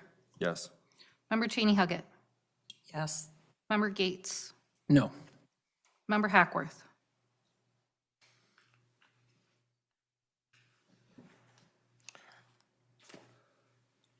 No, not as it's currently written. Motion still carries, Your Honor. Thank you. That moves us to 10E, ordinance 2026-05, mobile food vendors. And Clerk Eubank, if you could present, please. Good evening. The last time we updated the mobile food ordinance was in 2016. In that time, food trucks have become more and more popular. They were previously something you only saw at the fair, and now you see them basically on every corner. In 2025, the city issued 19 different food truck permits, many of which were to same vendors at multiple different locations. Since 2024, the city has required food trucks to be inspected by the fire department to be in compliance with all of the applicable fire codes. The fire department has faced some pushback because although they are allowed to inspect by the fire code, there is nothing in the mobile food ordinance currently that says that they would have to be inspected. The new ordinance would update that to show that they would have to have a yearly inspection and maintain compliance. Additionally, the current ordinance only allows vendors to operate out of any given location 3 days a week. And the new ordinance would allow them to operate as many days as the property owner would allow them to, essentially. That becomes so that way we're less cost prohibitive to these vendors because you're not having to get all these different permits. You pay one fee and then you're done for the year. Additionally, it would restrict mobile food vendors from operating in residential areas, which it currently still does. And then it would be only on public property with city-approved events. So that includes our special events, but that also includes like events at the ball fields if there's a tournament or something that would be allowed there as well. I am here for questions as well as the fire department is here as well. All right, thank you for that report. We'll open this one up to public comment. Anyone wishing to speak on 10E? Barry?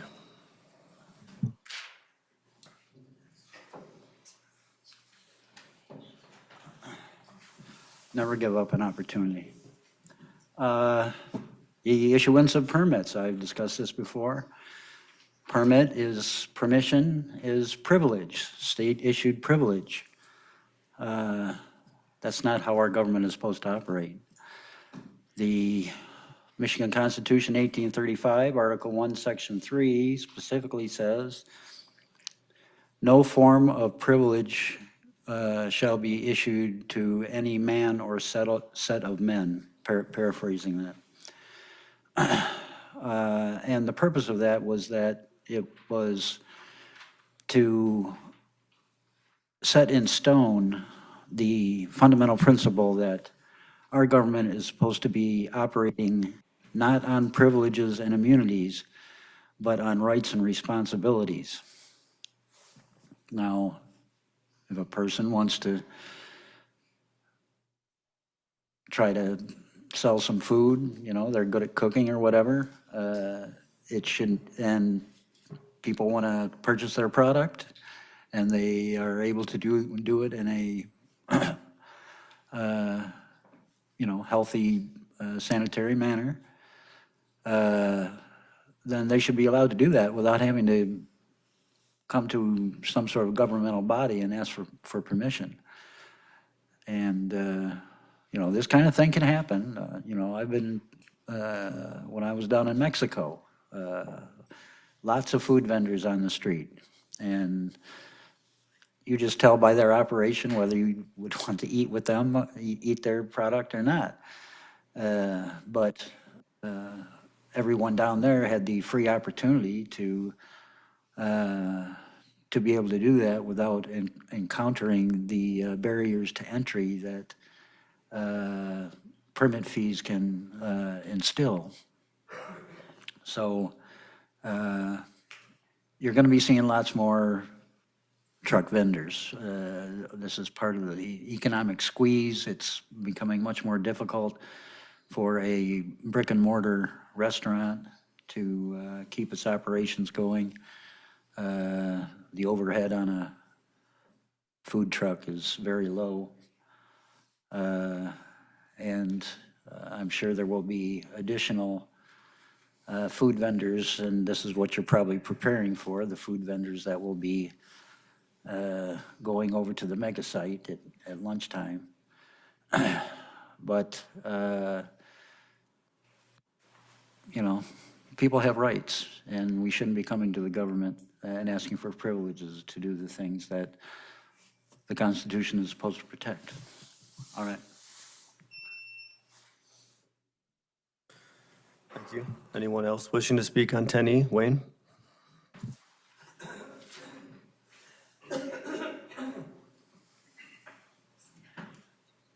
Wayne Campo.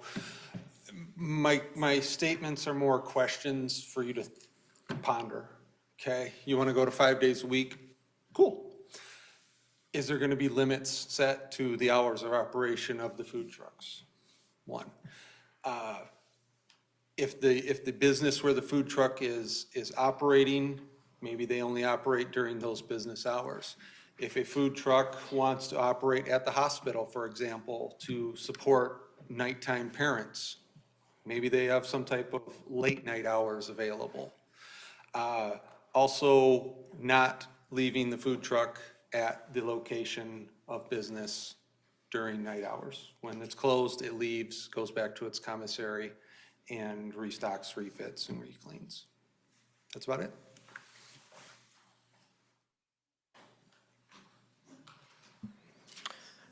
Any additional public comment? Laura? Laura Valentine, 509 North Drive East. I like the idea of food trucks. I lived in Hastings for 27 years. We had a wonderful food vendor on the corner that had the best hot dogs. And I depended on that guy for all of the time that I ran my art studio downtown. So I like the idea of food vendors, But here's my question. If we put heavy metals in our city water supply, how will food vendors not get shut down? Do we have that equipment in our city water filtration system to handle the data center heavy metals load? That's just my question. I want you to think about it. Because we're responsible for all of the restaurants, the golf courses, the taverns in town. If you serve your customers water, if you spray water in their mouth, if you wash their hair, we are responsible directly for what we put in our municipal water, for what we allow. It is a very big decision. Thank you. Anyone else wishing to speak on 10E? Seeing none, we will close the public hearing. So under hours of operation, it's 9 a.m. to 9 p.m. Sunday through Thursday, 9 a.m. until 10 p.m. Friday and Saturday. No food vending unit may be left unattended for more than 2 hours and shall be removed from the permitted site between the hours of 11 p.m. and 7. Yeah, so there's some hours. On top of that, you know I love food trucks, so anything that we can do to bring in more, I'm all for that. I actually did talk to the owner of Cooking with Beans about that. I was hoping he was gonna be able to be here tonight, but I don't think he was able to make it, because I was curious to kind of hear what he had to say about it. He looked it over. I sent him some of the information on it. He looked it over, and he was very happy with the changes that were made. I think specifically the change to allow on a single permit to move locations is a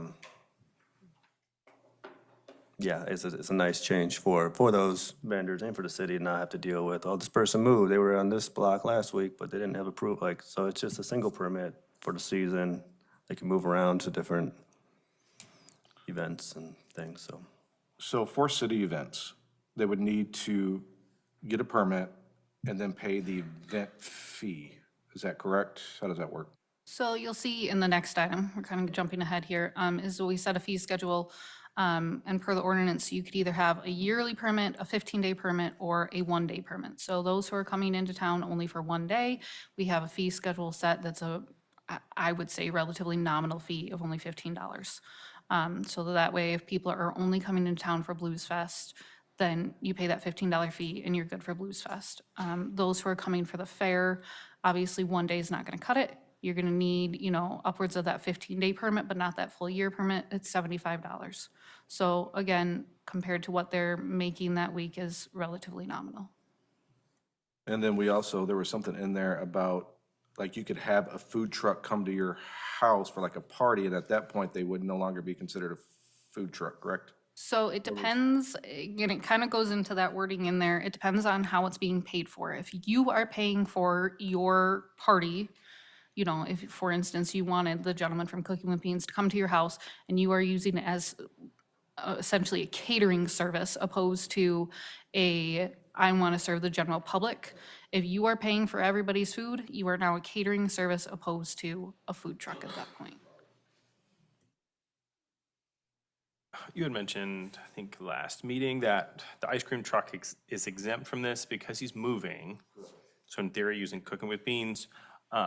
And it also says not to use noise and different things. There's a lot of things that the ice cream truck is outside of. What stops another food truck from putting a speaker on and mobile vending tacos or things like that? Is that?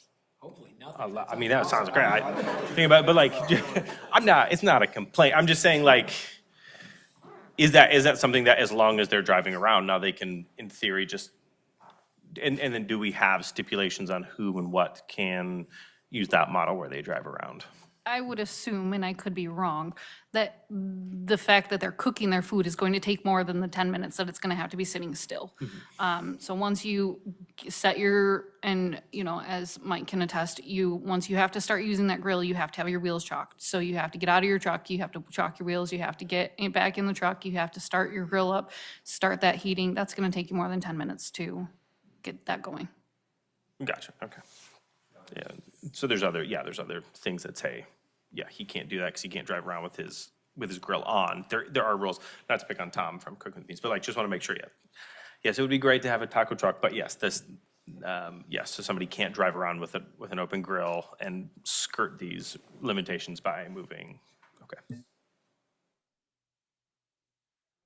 I'm going to be a devil's advocate kind of thing, because I'm thinking about our brick and mortar restaurants and how it affects them. They're our bread and butter. They're the people that are here day in, day out, 365 days a year.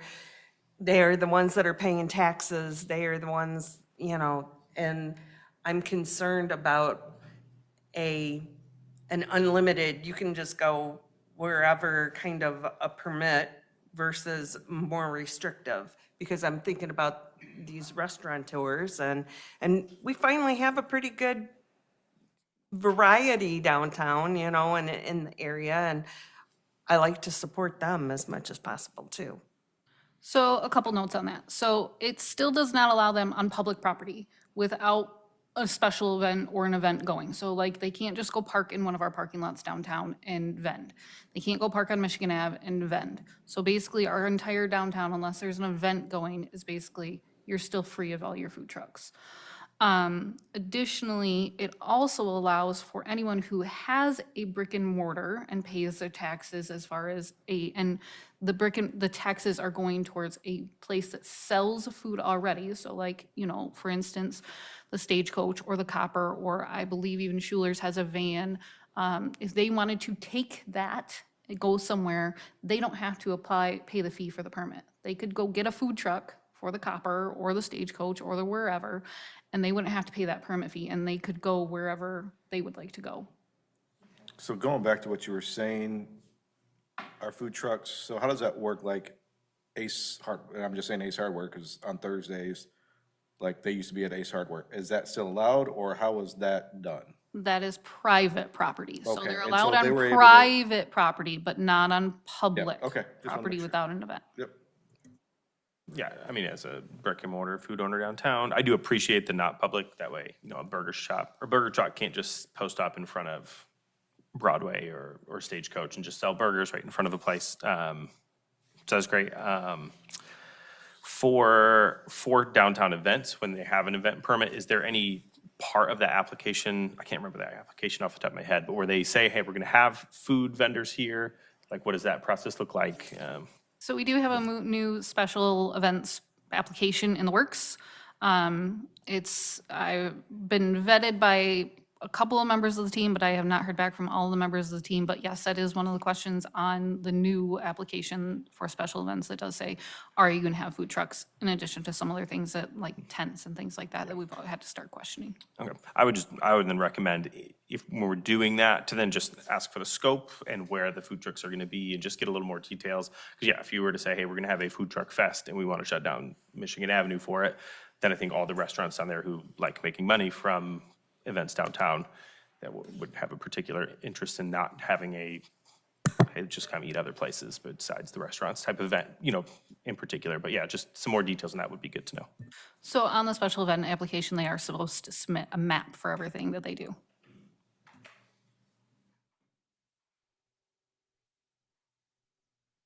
Any additional comments? I'll entertain a motion. I move that we enact ordinance 2026-5, an ordinance amending City of Marshall Code of Ordinances, Title 11 Business Regulation, to add Chapter 122 Mobile Food Vending to establish permit requirements, fees, general requirements, application requirements, fire inspections, and violation penalties, and to repeal any conflicting ordinances and codes, and to establish an effective date and direct the city clerk to publish the ordinance in full. We have a motion Support. And support. This would be a roll call, please. Member Cheney Huggett. Yes. Member Gates. Yes. Member Hackworth. Yes. Member Skibby. Yes. And Member Traver. Motion carries, Your Honor. Thank you. That's our last public hearing for the night. It moves down to 12A, reports and recommendations, Resolution 2026-9, mobile food vending permit fees. Clerk Eubank to present. So now that we have the new ordinance in effect, we need to get a new fee schedule set for that. Previously, we were charging $150 for an application for one site, plus an additional $25 for every single site. This new ordinance structure and fee, we are looking to charge $200 for an entire year. That gets you from January to December 31st. And then if you are only going to be in town 15 days, then you're looking at $75, and for a single day, that is $15, and that is per unit. So if you've got 12 taco trucks, then you have to pay that fee per unit.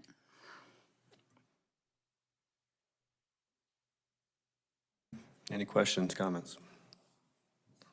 I mean, I appreciate the reasonableness of the fees. I think for the county, we pay $1,200 to $1,300 a year per location to have brick and mortar, and then if I want to set up somewhere, it's $88 a day.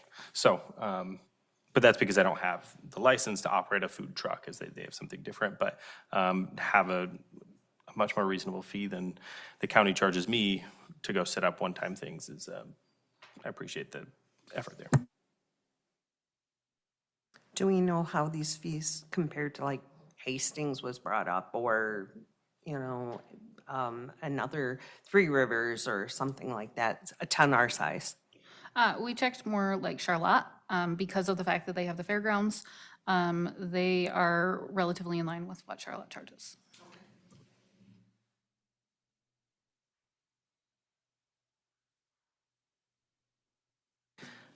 I just think it's great that we're cutting the red tape and making things easier for the vendors. So I would go ahead and make a motion that we approve Resolution 2026-09, a resolution to adopt a fee schedule for mobile food vending permits and authorize the city manager and city clerk to sign the necessary documents. Support. We have a motion and support. Roll call vote, please. Member Hackworth. Yes. Member Skibby. Yes. Member Traver. Member Cheney Huggett.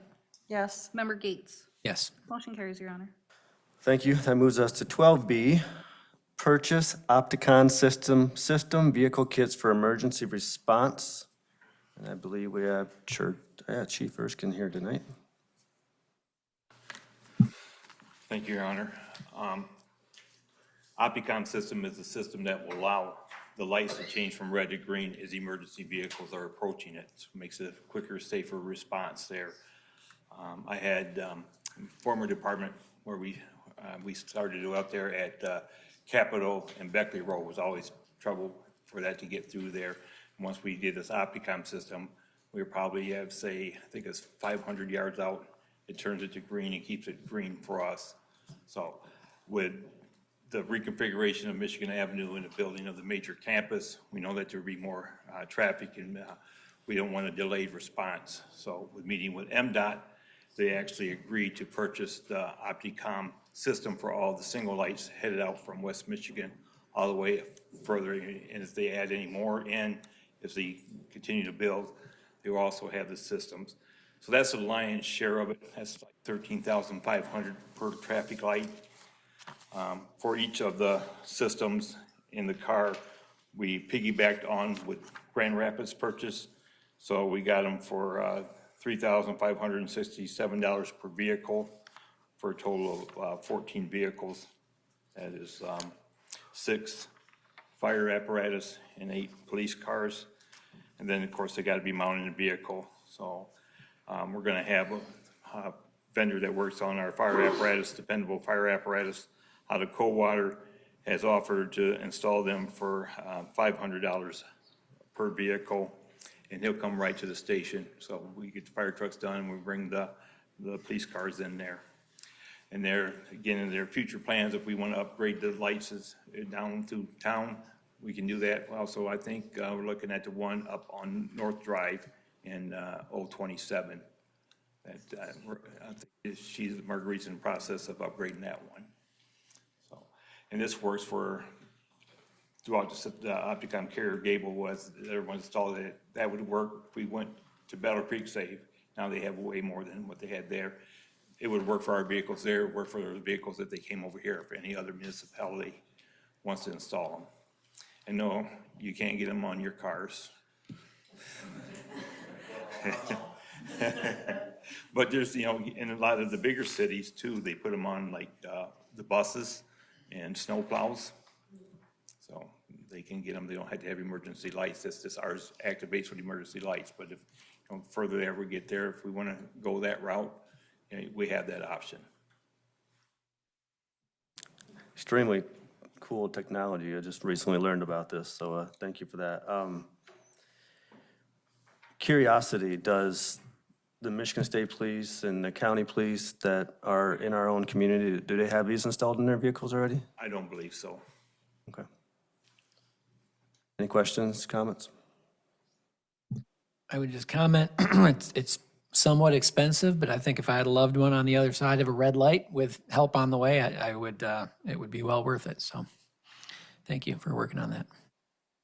I was surprised MDOT agreed to pay for the singles. Right, what was the amount that MDOT agreed to spend, do you know? It was around 13,000 per light. And also Ford brought one for their light inside the ring road that's coming off Opportunity Drive. So they're about 13,000 apiece. Thank you.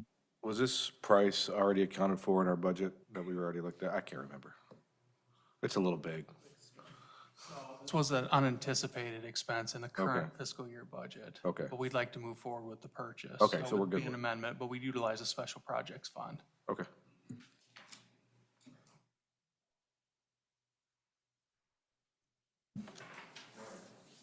I move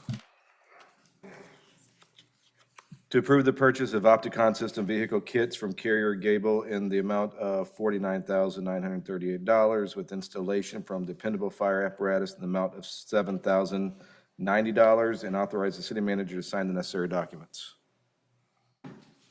Support. I have a motion and support. Roll call vote, please. Yes. Member Traver, Yes. Member Cheney Huggett, Yes. Member Gates, Yes. and Member Hackworth. Yes. Motion carries, Your Honor. Thank you. Thank you, Chief.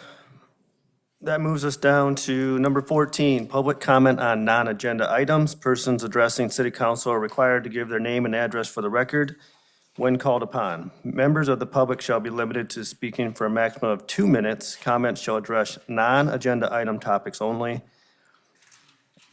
as public hearing items should have been addressed during the public comment, and agenda items should have been addressed during the agenda items topic. Would anyone like to speak on non-agenda items? Sir.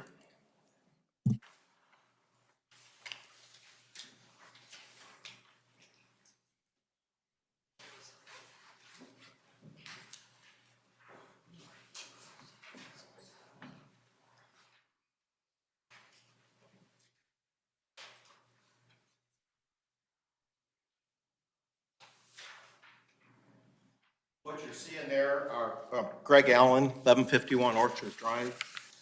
I live a quarter of a mile from Brooks Nature Park, which on the back side of that woods is where you guys are talking about a data center. Pictured here, you will see a pair of eagles. Often there are three. And these are in the trees between us and the nature park. What I've read, the eagles are protected. The eagles have territory around their habitat that is protected. The noise levels from the power plant and the data center will have a direct effect on their mating habits. And so we have, in addition to us who live on the lake, the people who are gonna have to live with the noise, like Rick said, if you're sitting out on the pontoon boat and you can hear all your neighbors talking, that's wonderful. It's quiet. Is this is this data center and these power plants that are a quarter of a mile from us, are they gonna fall under where Mr. Hackworth talked about annoyances and noises? But my point here is that our eagles need to be protected. And there are places where you can forward these photos to the DNR and I think it's Fish and Wildlife. So we need to think about the other inhabitants of the area, not just the people. You know, we have these eagles that are here. We have photos of them last fall. And they like this particular spot because it's good for fishing. They can drop down into the shallow water there, and often you see them come up with a big fish. So as we think about what our future plans are when it comes to noise, you know, how do we protect these neighbors too?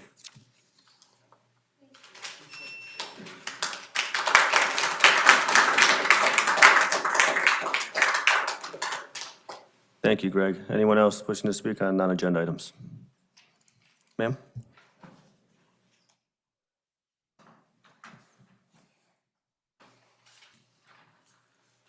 Hi there. My name is Annette Campo, and I live at 203 Chauncey Court.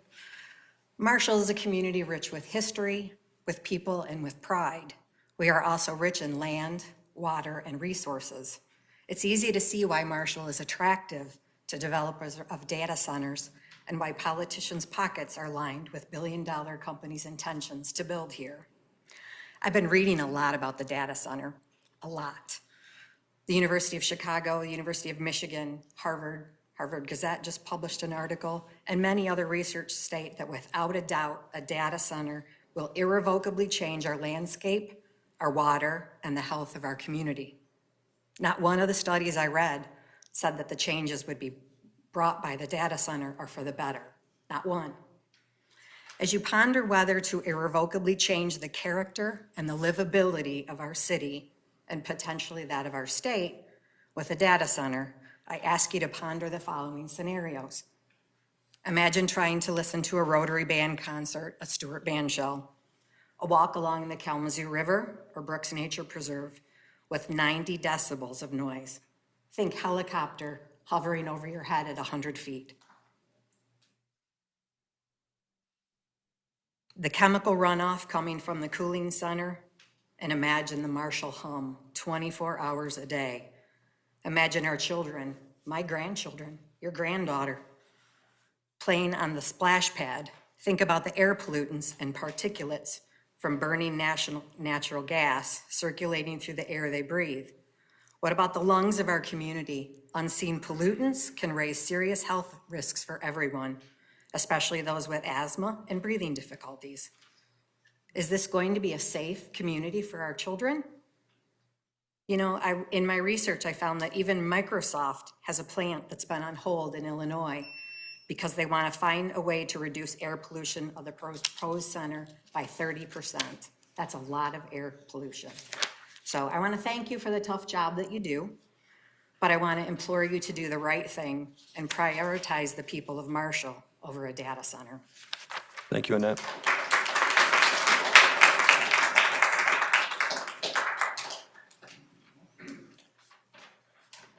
Yes, sir. I'm Rick Huggett from Orchard Drive again. I want to touch on the data center just briefly because of the fact that we've all seen how technology rolls over. How do you like to be using a 10-year-old cell phone? Or I just got rid of my MacBook because it won't run my bank's program, my computer or my checking account. So that's how quickly this stuff is going to roll over. I don't know, 5 to 10 years, we're gonna have 112 acres of industrial waste. You think Elon Musk is gonna pay to have that stuff recycled? I doubt it. You can say, you know, you owe us. You think he'll take you to court? You think a town of 6,722 people can afford to force him into court to make him clean up his mess? I don't think we can do that. I can't believe that Marshall, as a city, does not have a noise ordinance. When I was growing up, you couldn't go through town on your motorcycle with the baffles open because the police would pull you over. I mean, I thought for this many years, that's a long time ago. that there was a noise ordinance in this town. I think a noise ordinance would be a good deterrent. I think that Eagles is a wonderful thing. I really hope that you all think this pollution thing, burning natural gas, these types of projects used to be, they would put them in neighborhoods of color. I sent all you guys this letter. Areas of poverty, because those people didn't have the money or the pull to put them somewhere else. They put them in areas of neighborhoods that were filled with poverty, or we've become that neighborhood. We've become that neighborhood to these billionaires. We are now the people, 6,000 people in our city. We can't afford to fight them, but we have to fight them. I'm hoping that this noise ordinance or these Eagles will save our city, because it's a beautiful town. It's been respected forever as a city in Michigan, and it will ruin it. It will definitely ruin it.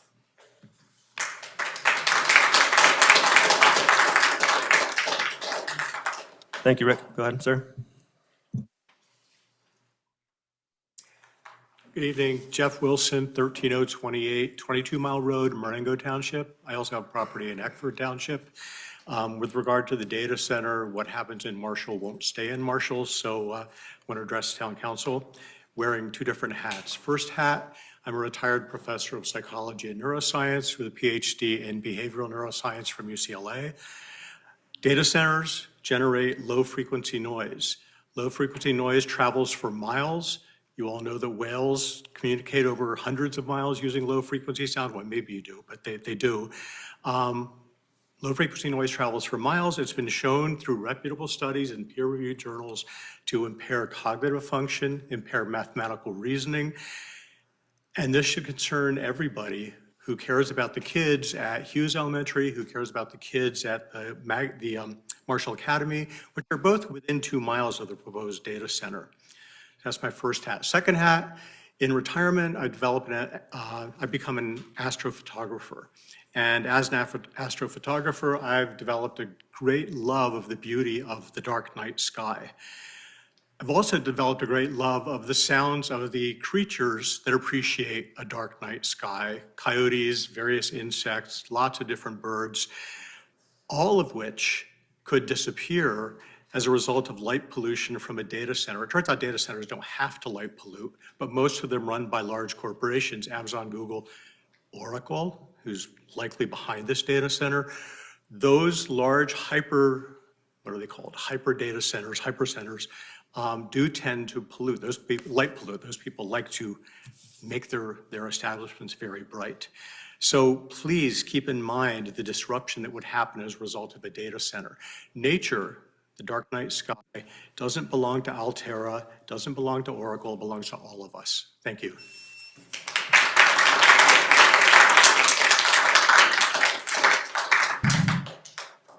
Thank you, Jeff. Ma'am. Lynn Slight, 507 Fair Street. So I was looking at the agenda of the LDFA. They have a meeting this Thursday at 4 o'clock. And the agenda states that Altair is going to ask for 90 more days to do some more due diligence.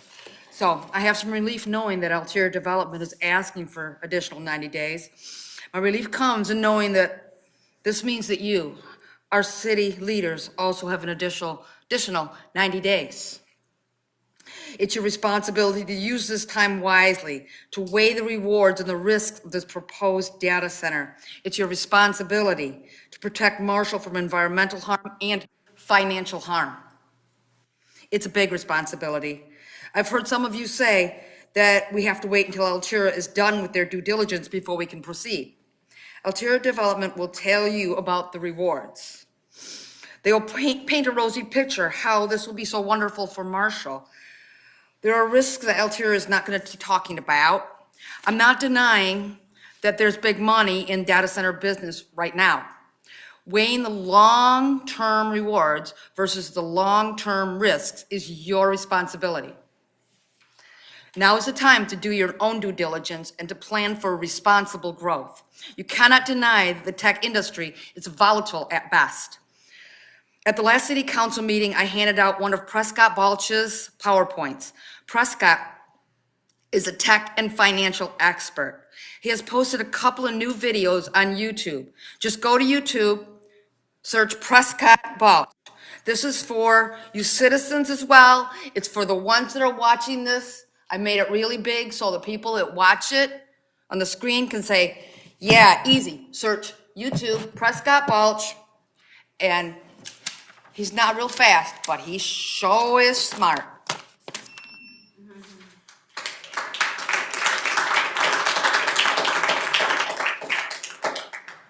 Thank you, Lynn. Sir? David Begg, 504 West Green Street. Yes, I did see that Altura has asked for a 90-day extension. I think that's part of the agreement that was signed. They have that as an option. I don't need another 90 days. I've done my due diligence, and I am opposed to the data center. I don't think it's right for Marshall. I think it's very destructive for the nature center. And I'm glad that my fellow citizens are coming up and sharing the information they have and expressing how they feel. And I think it's important to remember that there was an agreement already signed, and that does have to play out.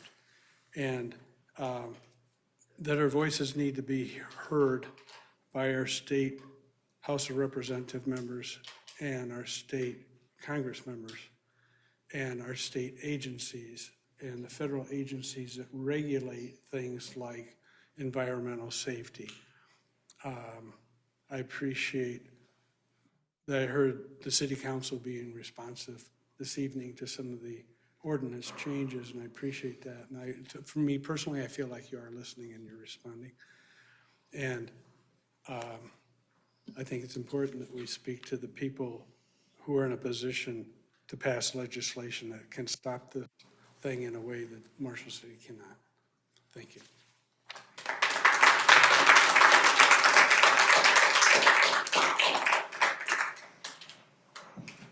Rebecca?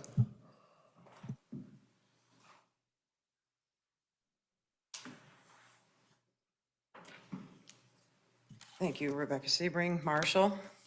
So the LDAF board will have that meeting on the 23rd at 4 p.m. We'll see if they cancel now that that law hasn't passed all the way. Now, the Local Development Finance Act that was founded in 1986 is the one they're using, but it was repealed in 2018. And Alterium themselves, when they signed that contract that pretty much signed all our rights away and we agreed to everything, it wasn't even a company yet. It was just a dude that had worked for these companies in the past from Canada with ties to China and didn't become a company until January 1st. I just thought you all might want to know that if you didn't already. There's an oversight hearing in Lansing. A bunch of us will be going to about the data centers at 10 a.m. in Lansing. And then also I want you to all be aware that wards 1, 3, and 5 in town will be up for grabs. Would any citizen be willing to stand up for their fellow person and try to even the score here? If we can get 4 positions on this board, we can do what we did with Marshall Township. We can regain our hold of our town and our finances and everything. So please, you have plenty of time to think about it, whether you're watching it here or listening behind me. Please, from one good person to another who just got terrified by laws, could you please stand up for your children, grandchildren, nature, and the community and the rights of the people of Marshall? Thank you very much.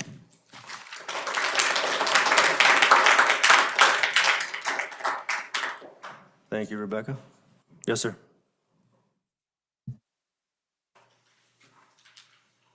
Ryan Watson, 310 North Mulberry Street. There's definitely some freedom of speech issues here in this town. There's no doubt about it. I mean, I know a lot of people that have been through it who've had their freedom of speech either blocked or limited to some degrees. On Facebook, you know, there'll be groups like what's happening in Michigan or Marshall, and whoever is the admin over there basically can block you, remove your comments. And it's just taking away freedom of speech, and that's not what this town is supposed to have been about. I mean, you know, This is a small town. A lot of people used to see it as like a Smallville, USA. But the way things are going, it's just being turned into a corporate town. And I talk to people from out of town, they're like, what's going on in Marshall, you know? What's the deal there? What's happening there? It's like, I'm like, the best way I can describe it is the people who run the town are somehow in cahoots with the corporations, you know, whatever way you want to put it, but you guys seem to focus on what the corporations want. You seem to focus on what MDOT wants, and MDOT hasn't made good decisions for us. I mean, we can see that clear as day with the roads. I mean, it's ridiculous. People from Battle Creek are like, what the hell did they do over there? And everyone's like, yeah, exactly. That's the point. What is MDOT doing? Making bad decisions for this town. And that's why you guys need to regulate. You know, there needs to be a lot of regulation. And that's something that's up to you guys to do, you know? And if we got to vote you out, we got to vote you out. You know, I guess that's what it comes down to, because we have no other options. You know, you guys haven't shown you're for the people. We want people that are for the people. We want a body that's representing us and being clean and not being a destructive body or a sellout body, whatever words you want to use. You know, it isn't fair to us, town folk. We're tired of it, and you know, there's a lot of problems here. A lot of us don't even want to be here and don't even want to come here, but here we are because of these problems.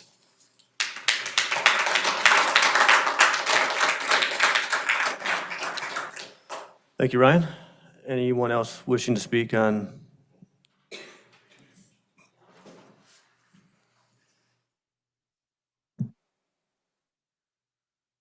Brian Munger, 200 East Spruce Street.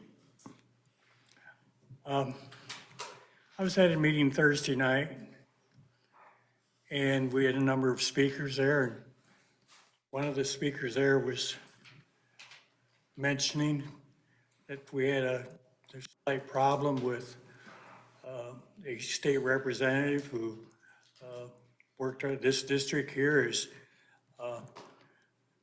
ostensibly, or I'm trying to say it so that I'm not causing any legal problems, but he's been gifted some money and accepted it in advance from the trillionaires. And this is not a problem that's only involved with one party. It's a problem with anyone that's involved in government, regardless of party. I know it extends up into one party in this state, all the way up to the governor's office, including the governor, who has been alluded to accepting a gracious gift from the trillionaires. And the problem here, it should not be an issue about money. It's about an issue about people. It's about an issue about animals. It's about our children. It's about our health and our welfare, and to have a community that we can live in, that we can be proud of, and not to have to be complaining about all the things that are wrong with it once we get it here and can't do anything about it.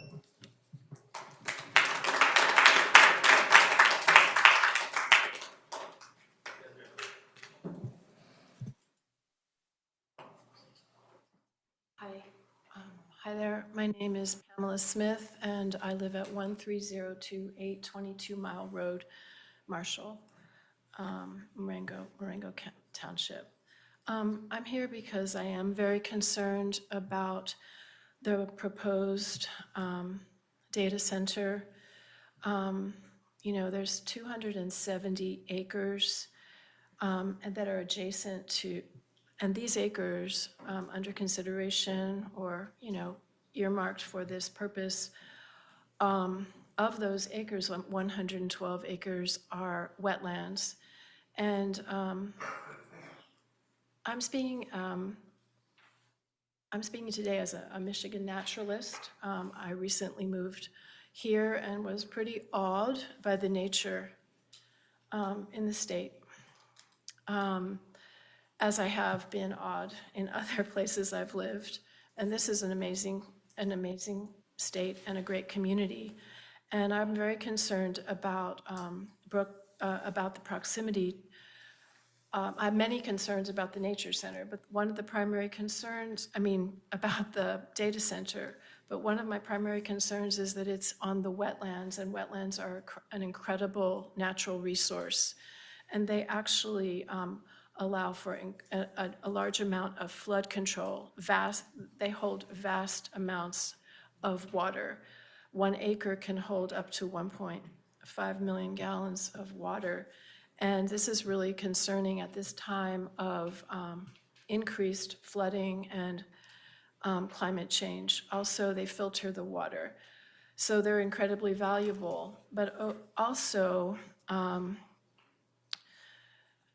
the particular wetlands include a fen, a prairie fen, and that's an incredibly rare type of wetland that supports endangered species. So I just wanted to express those concerns. My concerns go way beyond that to the people and the surrounding communities, not just the animals, but we all depend on nature, and it uplifts us. And I'm very concerned. Thank you. Thank you.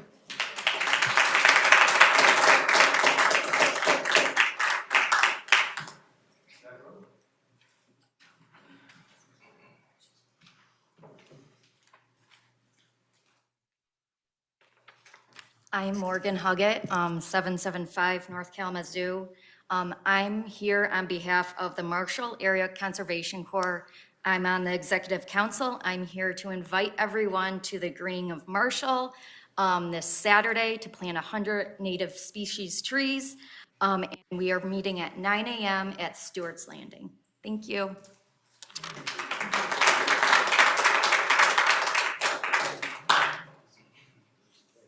Thank you, Morgan.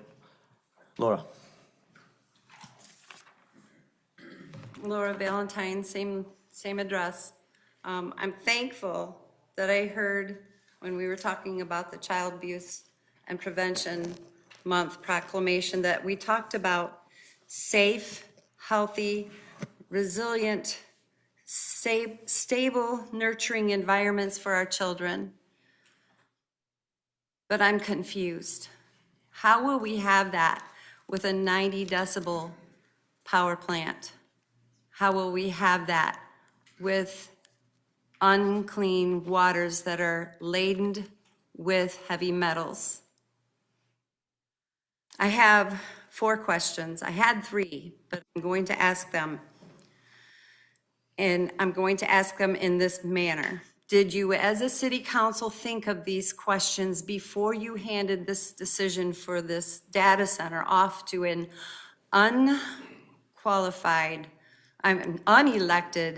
non-authoritative LDFA? Number 1, what is the current number of city councils nationwide and statewide that have been totally recalled by their residents and local businesses due to the negative nature, health impacts, and water quality implications, and the total rejection of non-transparency of the city council by their residents? What is the number of current city councils that have been totally recalled? Number 2, how many city councils nationwide and statewide have been sued in class action lawsuits by their local businesses and residents for premeditated destruction of properties of said businesses and residents?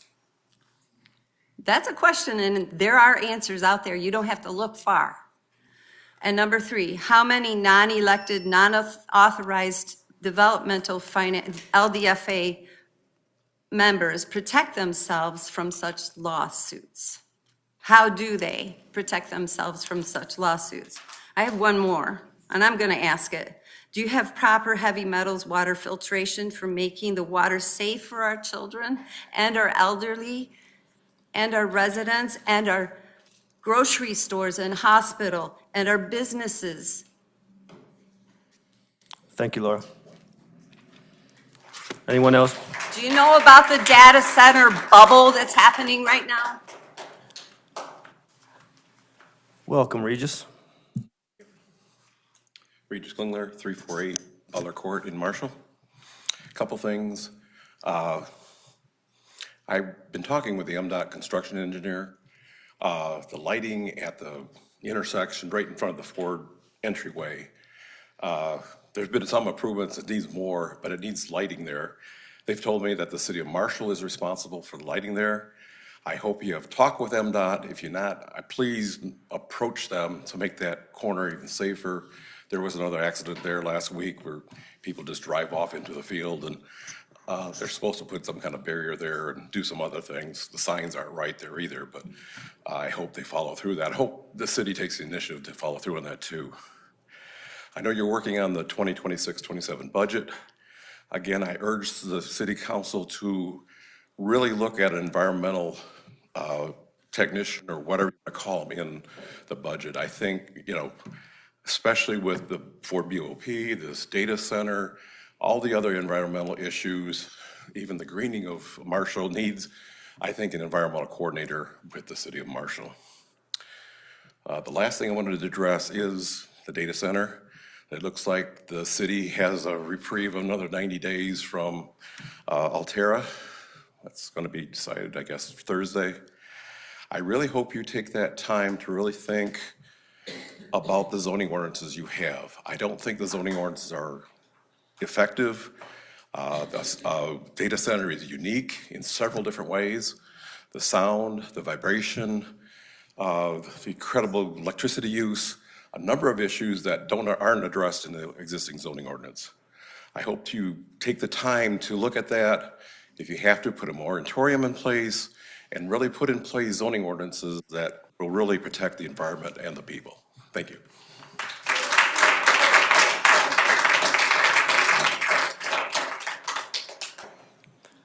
Thank you, Regis. Anyone else wishing to speak on non-agenda items? Wayne. Yeah. 1 second before you start, if I could entertain a motion, once we reach 10 p.m., we need to stop our meeting, but we can request a motion to extend it if we need the time. So I'd ask now if somebody would be willing to request a motion to extend our meeting past 10 p.m. And I would say maybe 10:30. I'll move that we extend our meeting deadline from 10 o'clock to 10:30 p.m. I have a motion and support. All in favor, say aye. Aye. No, same sign. Motion passes. Thank you. Wayne, go ahead. Data center. So numerous things. The speed of data within fiber optics travels 200,000 kilometers per second. Speed of light's 300,000 kilometers per second roughly. So infrastructure, there is no need to put that data center in Marshall, in a wetland, near our everything. If anything, granted, I get it, put it out in the middle of nowhere with no resources. These companies have been buying up farmers' fields and putting in enormous solar panels arrays, put it out in the middle of nowhere. If this company truly wants to be here, they're gonna wait. They're not gonna pressure us into, ooh, we need this today, we need to do this tomorrow. They can wait. There's enormous data centers out in Arizona. They don't use a lot of water. They have other cooling methods. So, power plant. There's no reason they're gonna build a power plant to support it. That doesn't need to be in Marshall. They can build that power plant a million miles away. Yes, resources to get stuff there, utilities, et cetera, it can all be extended. There's pipelines that run from the top of the United States all the way to the bottom. They can run a pipeline from wherever they want to, Marshall, to 15 miles away to just empty area. I just really want you to guys think about what this could do to Marshall. I understand data. I understand the need for more storage.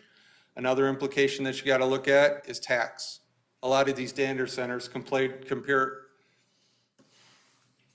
what's the word I'm looking for? They call themselves warehouses. They don't produce anything. So then their land is based, their tax rate is based on a warehouse environment as opposed to a manufacturer. Thanks.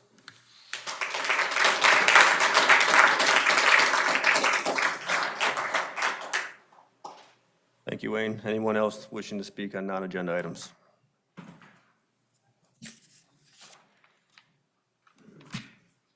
Yes, Barry?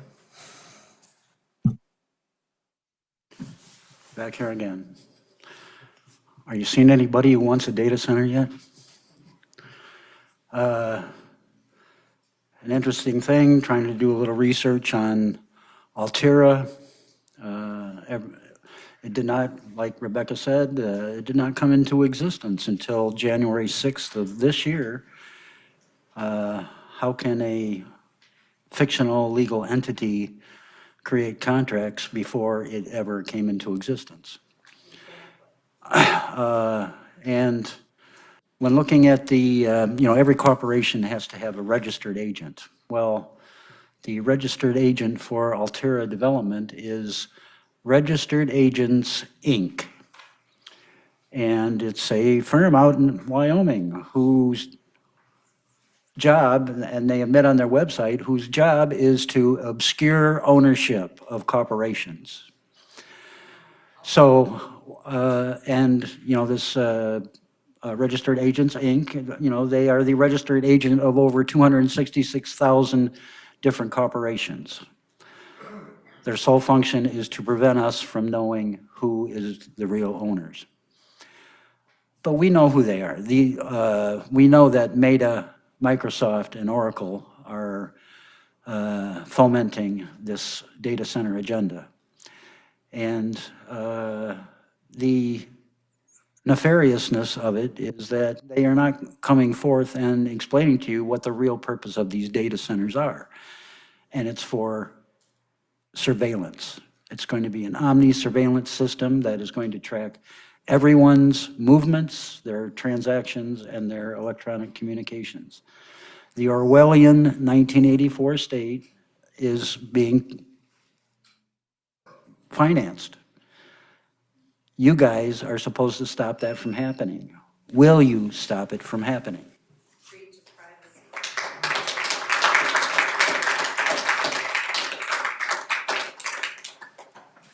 Thank you, Barry. Anybody else wanting to speak on non-agenda items? Mr. Ebner.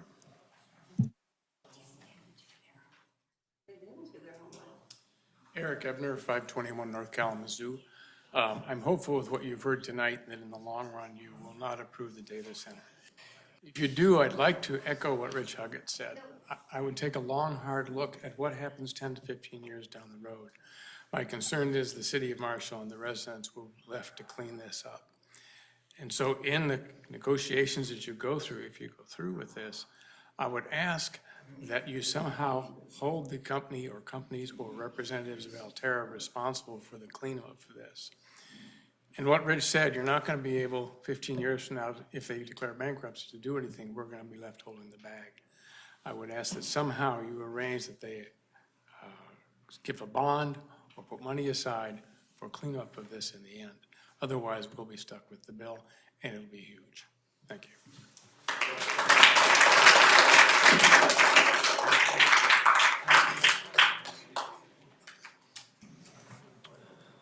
Thank you, Mr. Ebner. Anyone else wishing to speak tonight? Okay, seeing none, we'll move on to council and manager communications. Councilman Skibby. Yeah, all right, a couple things. One, I wanted to just note, like the vote earlier on the disorderly house, I makes sense, we're just changing a couple words, but I do hope that as we go through and pass the noise ordinance, that we can go back and kind of review some of those. I think it was just a minor grammar tweak essentially for tonight, but yeah, my vote was just to go through that, knowing that we've got a bigger, more comprehensive ordinance coming for that. And the other thing I know there's been, obviously it's a lot to talk about data centers, and we don't have a lot of ways to say no, but is there anything stopping us? Like, we can't exclusionary zone them, but is there anything stopping us now from saying, they have to be closed loop, because, Altera says they want to have a closed loop, but maybe somebody buys farmland and then asks to 425 it in, and they don't want to do that. Or I know the state passed things, it's not specific to data centers, but they're large electric users. Can we put things in place now that say, okay, if you're an electric user at this place, you have these responsibilities, you've got to put up this money. Are we able to at least start zoning for them in general before Altera comes? So that way, when they come in, at least we know we're saying, hey, you got to play by our rules because we've set the rules. Does that make sense? I know there's a lot of things encompassed in there, but like what can we start doing now? Especially they have that extra 90 days.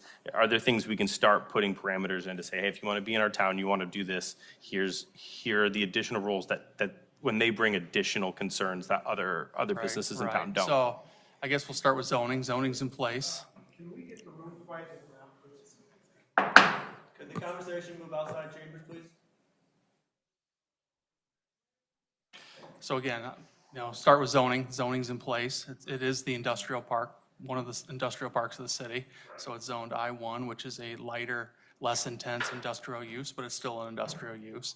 And then there's the I-2 zoning, which again, 10 years ago, there was a potential for the Marshall Energy Center. Folks remember that there was some property that was upzoned to I-2, which is a more intense use. So there was a deliberate, decision that was made at that time to create a place for a generation type project.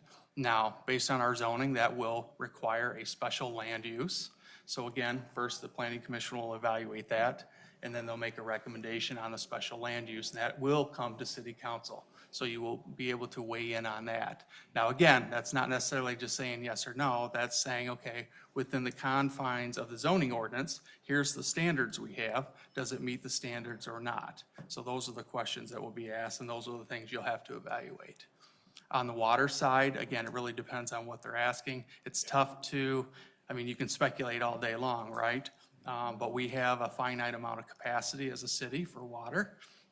We're not going to let one business, take all of that capacity. If they want additional capacity, that would be something where they would have to, work with the city on potentially finding more capacity. So similar to the major campus, where we didn't want to restrict all the city's water capacity, we partnered with the city of Battle Creek with that transmission main. So again, if there was some additional capacity that this company required or needed, that would be a development agreement that would come before city council, and that cost would be on them. They would bear that cost, just like we do any other developer. On the electric side, that's going to be a big challenge for them. But again, that would be a contract, a power purchase agreement term sheet that would be a very structured and detailed contract that city council would have say in, obviously. It's above and beyond what a normal industry, let's say they move in, they wouldn't just come down to City Hall and fill out an application for electric service kind of thing. If again, speculating, if they don't have those huge power needs that they've indicated that they need, then it would be handled at an administrative level. But that's not what we're anticipating on the power side. On the wetlands, those are regulated by the state of Michigan. So if they want to mitigate any of those, that's a state of Michigan permitting process, and they'll have to follow state of Michigan laws. Again, site plan, that's planning commission. They'll evaluate like any other, whether it's a commercial business or an industrial business. Planning commission will take a look at that, make a determination, and approve that at the planning commission level. Again, the SLU is the only exception to that. And then once planning commission has approved their site plan, they would submit building plans. Building plans we handle that at the community development department as an administrative, operation based on state building codes. Again, a lot of things that cities do are governed by the state of Michigan. We adopt the local codes, 2015 building code, those types of codes, and we have to follow those. Yeah, I guess really the only two big things I know, the noise is the thing, and we're handling that with the noise ordinance actively. The other big one that I don't make sure we have something is that, because I know the state just passed or set something out for consumers and DTE that they can set extra standards up and above for what they call higher wattage users or higher usage. Like, can we, since we have our own, can we then put Yes. something in place? Short answer is yes. So yeah. Yes. yes. So I want to Yep. make sure we can say, like, hey, you got things, it's fine, so you get- Right. There should be there would never be an agreement before you that talks about stranded costs or anything long-term that, again, all the ratepayers would have to pay. If they need additional transformers or anything like that, they would be part of the cost that they would have to pay. And is that something you can get done before they even, by the end of that 90-day extension, or before they come to us and say, hey, we want to do this, if we have something in place that says, hey, here's our rules? Yes. So that framework, yes, absolutely. That's going to be part of it. I'm sure that there would not be a closing until all that was all framed up, right? Because they're going to want assurances just like city council is going to want assurances. Absolutely. And the noise ordinance, again, I just want to speak to that. So I know that there feels like there's a sense of urgency, and I think there is, because I think the city should have a noise ordinance in place. But know that that's a police power ordinance, which is different than a zoning ordinance, okay? So sometimes you hear the term, things are grandfathered in, right? That's not the case on a police power ordinance. So we can, just like we passed an ordinance tonight, it goes into effect after publication. So even if they built a facility, and it made noise, and we passed an ordinance 2 weeks later that was reasonable, right? It has to be reasonable, defendable in a court of law, they would still have to abide by that noise ordinance too. So we are working on that, and that is the next ordinance revision that city council will see before them. That's a lot, I know, but. Well, thank you to City Manager Perry for laying all that information out. I appreciate it. Some of the people who were shouting questions at us left before it was time to hear the answers, but I appreciate you sharing it. Hopefully they'll watch the videos. A couple just things briefly to other just points of clarification to touch on regarding the data center. If anyone is late to the game learning about it, it has not come before council. We have, as a council, have not voted on it. So if anyone's saying, why is the city council bringing a data center? It has not come before us, just to be clear. And there's a comment about us handing off the authority to the LDFA. The LDFA was created, I don't know what year, but decades ago to control the industrial park. And that was, none of us were here at that time. The early 90s, but yeah, right. Oh, excuse me. Okay, the early 90s. So, okay, thank you, Barry. 86. So in any case, it was not as if we suddenly decided to push that off on somebody else. Another thing I wanted to clarify, Member Hackett mentioned this, but I just want to make clear for everybody else, because sometimes we assume people know things that not everybody may know. But the packet that the council gets, so the same information we get for each city council meeting is on the city website. And if you just go to the city website, go down to meetings and agendas, you can click on it, you can open up the packet. Today's was 200 pages, that's why you don't have a copy in your hand. It's not reasonable to print up 200 pages, but anybody can get it. You can get out your phone right now and you can look through it. So I encourage you to check that information out. We're not hiding it, it's online, but you may not have known that. And then finally, I do want to touch on, somebody mentioned the pension liability, and the city manager can correct me if I'm wrong on this, but I believe we're over 60% funded on our pension liability at this point, which is above what the state requires. So there's 5% was mentioned. For the last 4 years, we've hovered around just 61, 62, Right. 63% funded, yes. We always make our annual contribution what's required, plus we do additional contribution above and beyond what's required by MERS. Again, we think that's a good thing to do, but you do balance that with your operations, your services, and your improvements to the public. If we could spend our entire budget on funding the retirement at 100%, but you wouldn't have police and fire and improvements in your parks, right? So it's that balancing, and that's what the budget is all about. And to be clear, everybody gets 100% of their pension benefits. It's not like they're only getting 60% of their pension benefits. When I talk about funding, that's the actual liability that exists out there. Yeah. That again, if it got called on one day, single day, that's how much we would have to pay. But again, that does not occur. So sometimes that's where that term pay as you go. So again, you get that annual contribution or requirement from MERS, who handles our pension system, and they say, this is what you must pay each year to meet your, essentially, make sure your retirees receive their checks. And I know since I've been on council over the past 7 or so years, we've made progress on that. So we're in a better place than we used to be. So thanks to staff for that. That's all I have today. Thank you. Just for clarification and for my own, at no point really is there ever going to be a yes or no vote on whether, from city council, on whether or not a data center is coming into Marshall. the reality is city council doesn't say yes or no on any individual business or resident or commercial that comes into the city, right? Right. It's all about zoning. We do a master plan, you develop a zoning ordinance, you identify areas where you want certain types of industry, commercial businesses and residential businesses, and that's your roadmap that provides assurances to you as a community on where things are gonna go, and then also to developers and businesses on where they should be placing their things. And again, the Brooks Industrial Park has been zoned industrial for several decades. 60 years. Another thing about just LDFAs. What actually happened is the state of Michigan passed a law in 2018 called Public Act 57. Went into effect in 2019. That law reorganized and combined several different tax increment financing laws into one single act. So the old LDFA law was repealed, but the authority itself was not eliminated. So I think that's where some of the confusion is with LDFA.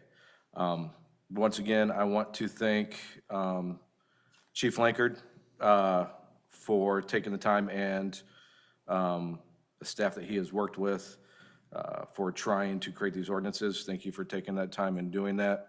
I know that is not easy to do. I know we have a lot of fears right now, and I'm going to finish, but if Jeff is still here, Jeff, if you do have actual, sorry, my mind just went blank, sir, cited evidence and reports, I would love to see those, so you can email those to me. I can get them to the council. Thank you, appreciate it. Thank you. Teresa? I will pass tonight. Have a great night, everyone. City Manager Perry? Just one thing, the fountain repair has started, so I'm sure everyone's aware the curb got blown out by someone who decided to drive into it. So that repair's been started. It'll take about a week to cure, and then following that, they will recoat the area that was also damaged. I know there's been a question about, will the individual have to pay restitution? And the answer is yes. He'll be responsible for the cost of those repairs. Clerk Eubank? Nothing for me tonight, thank you. Okay, thank you everyone for sticking with us this long. This meeting is adjourned.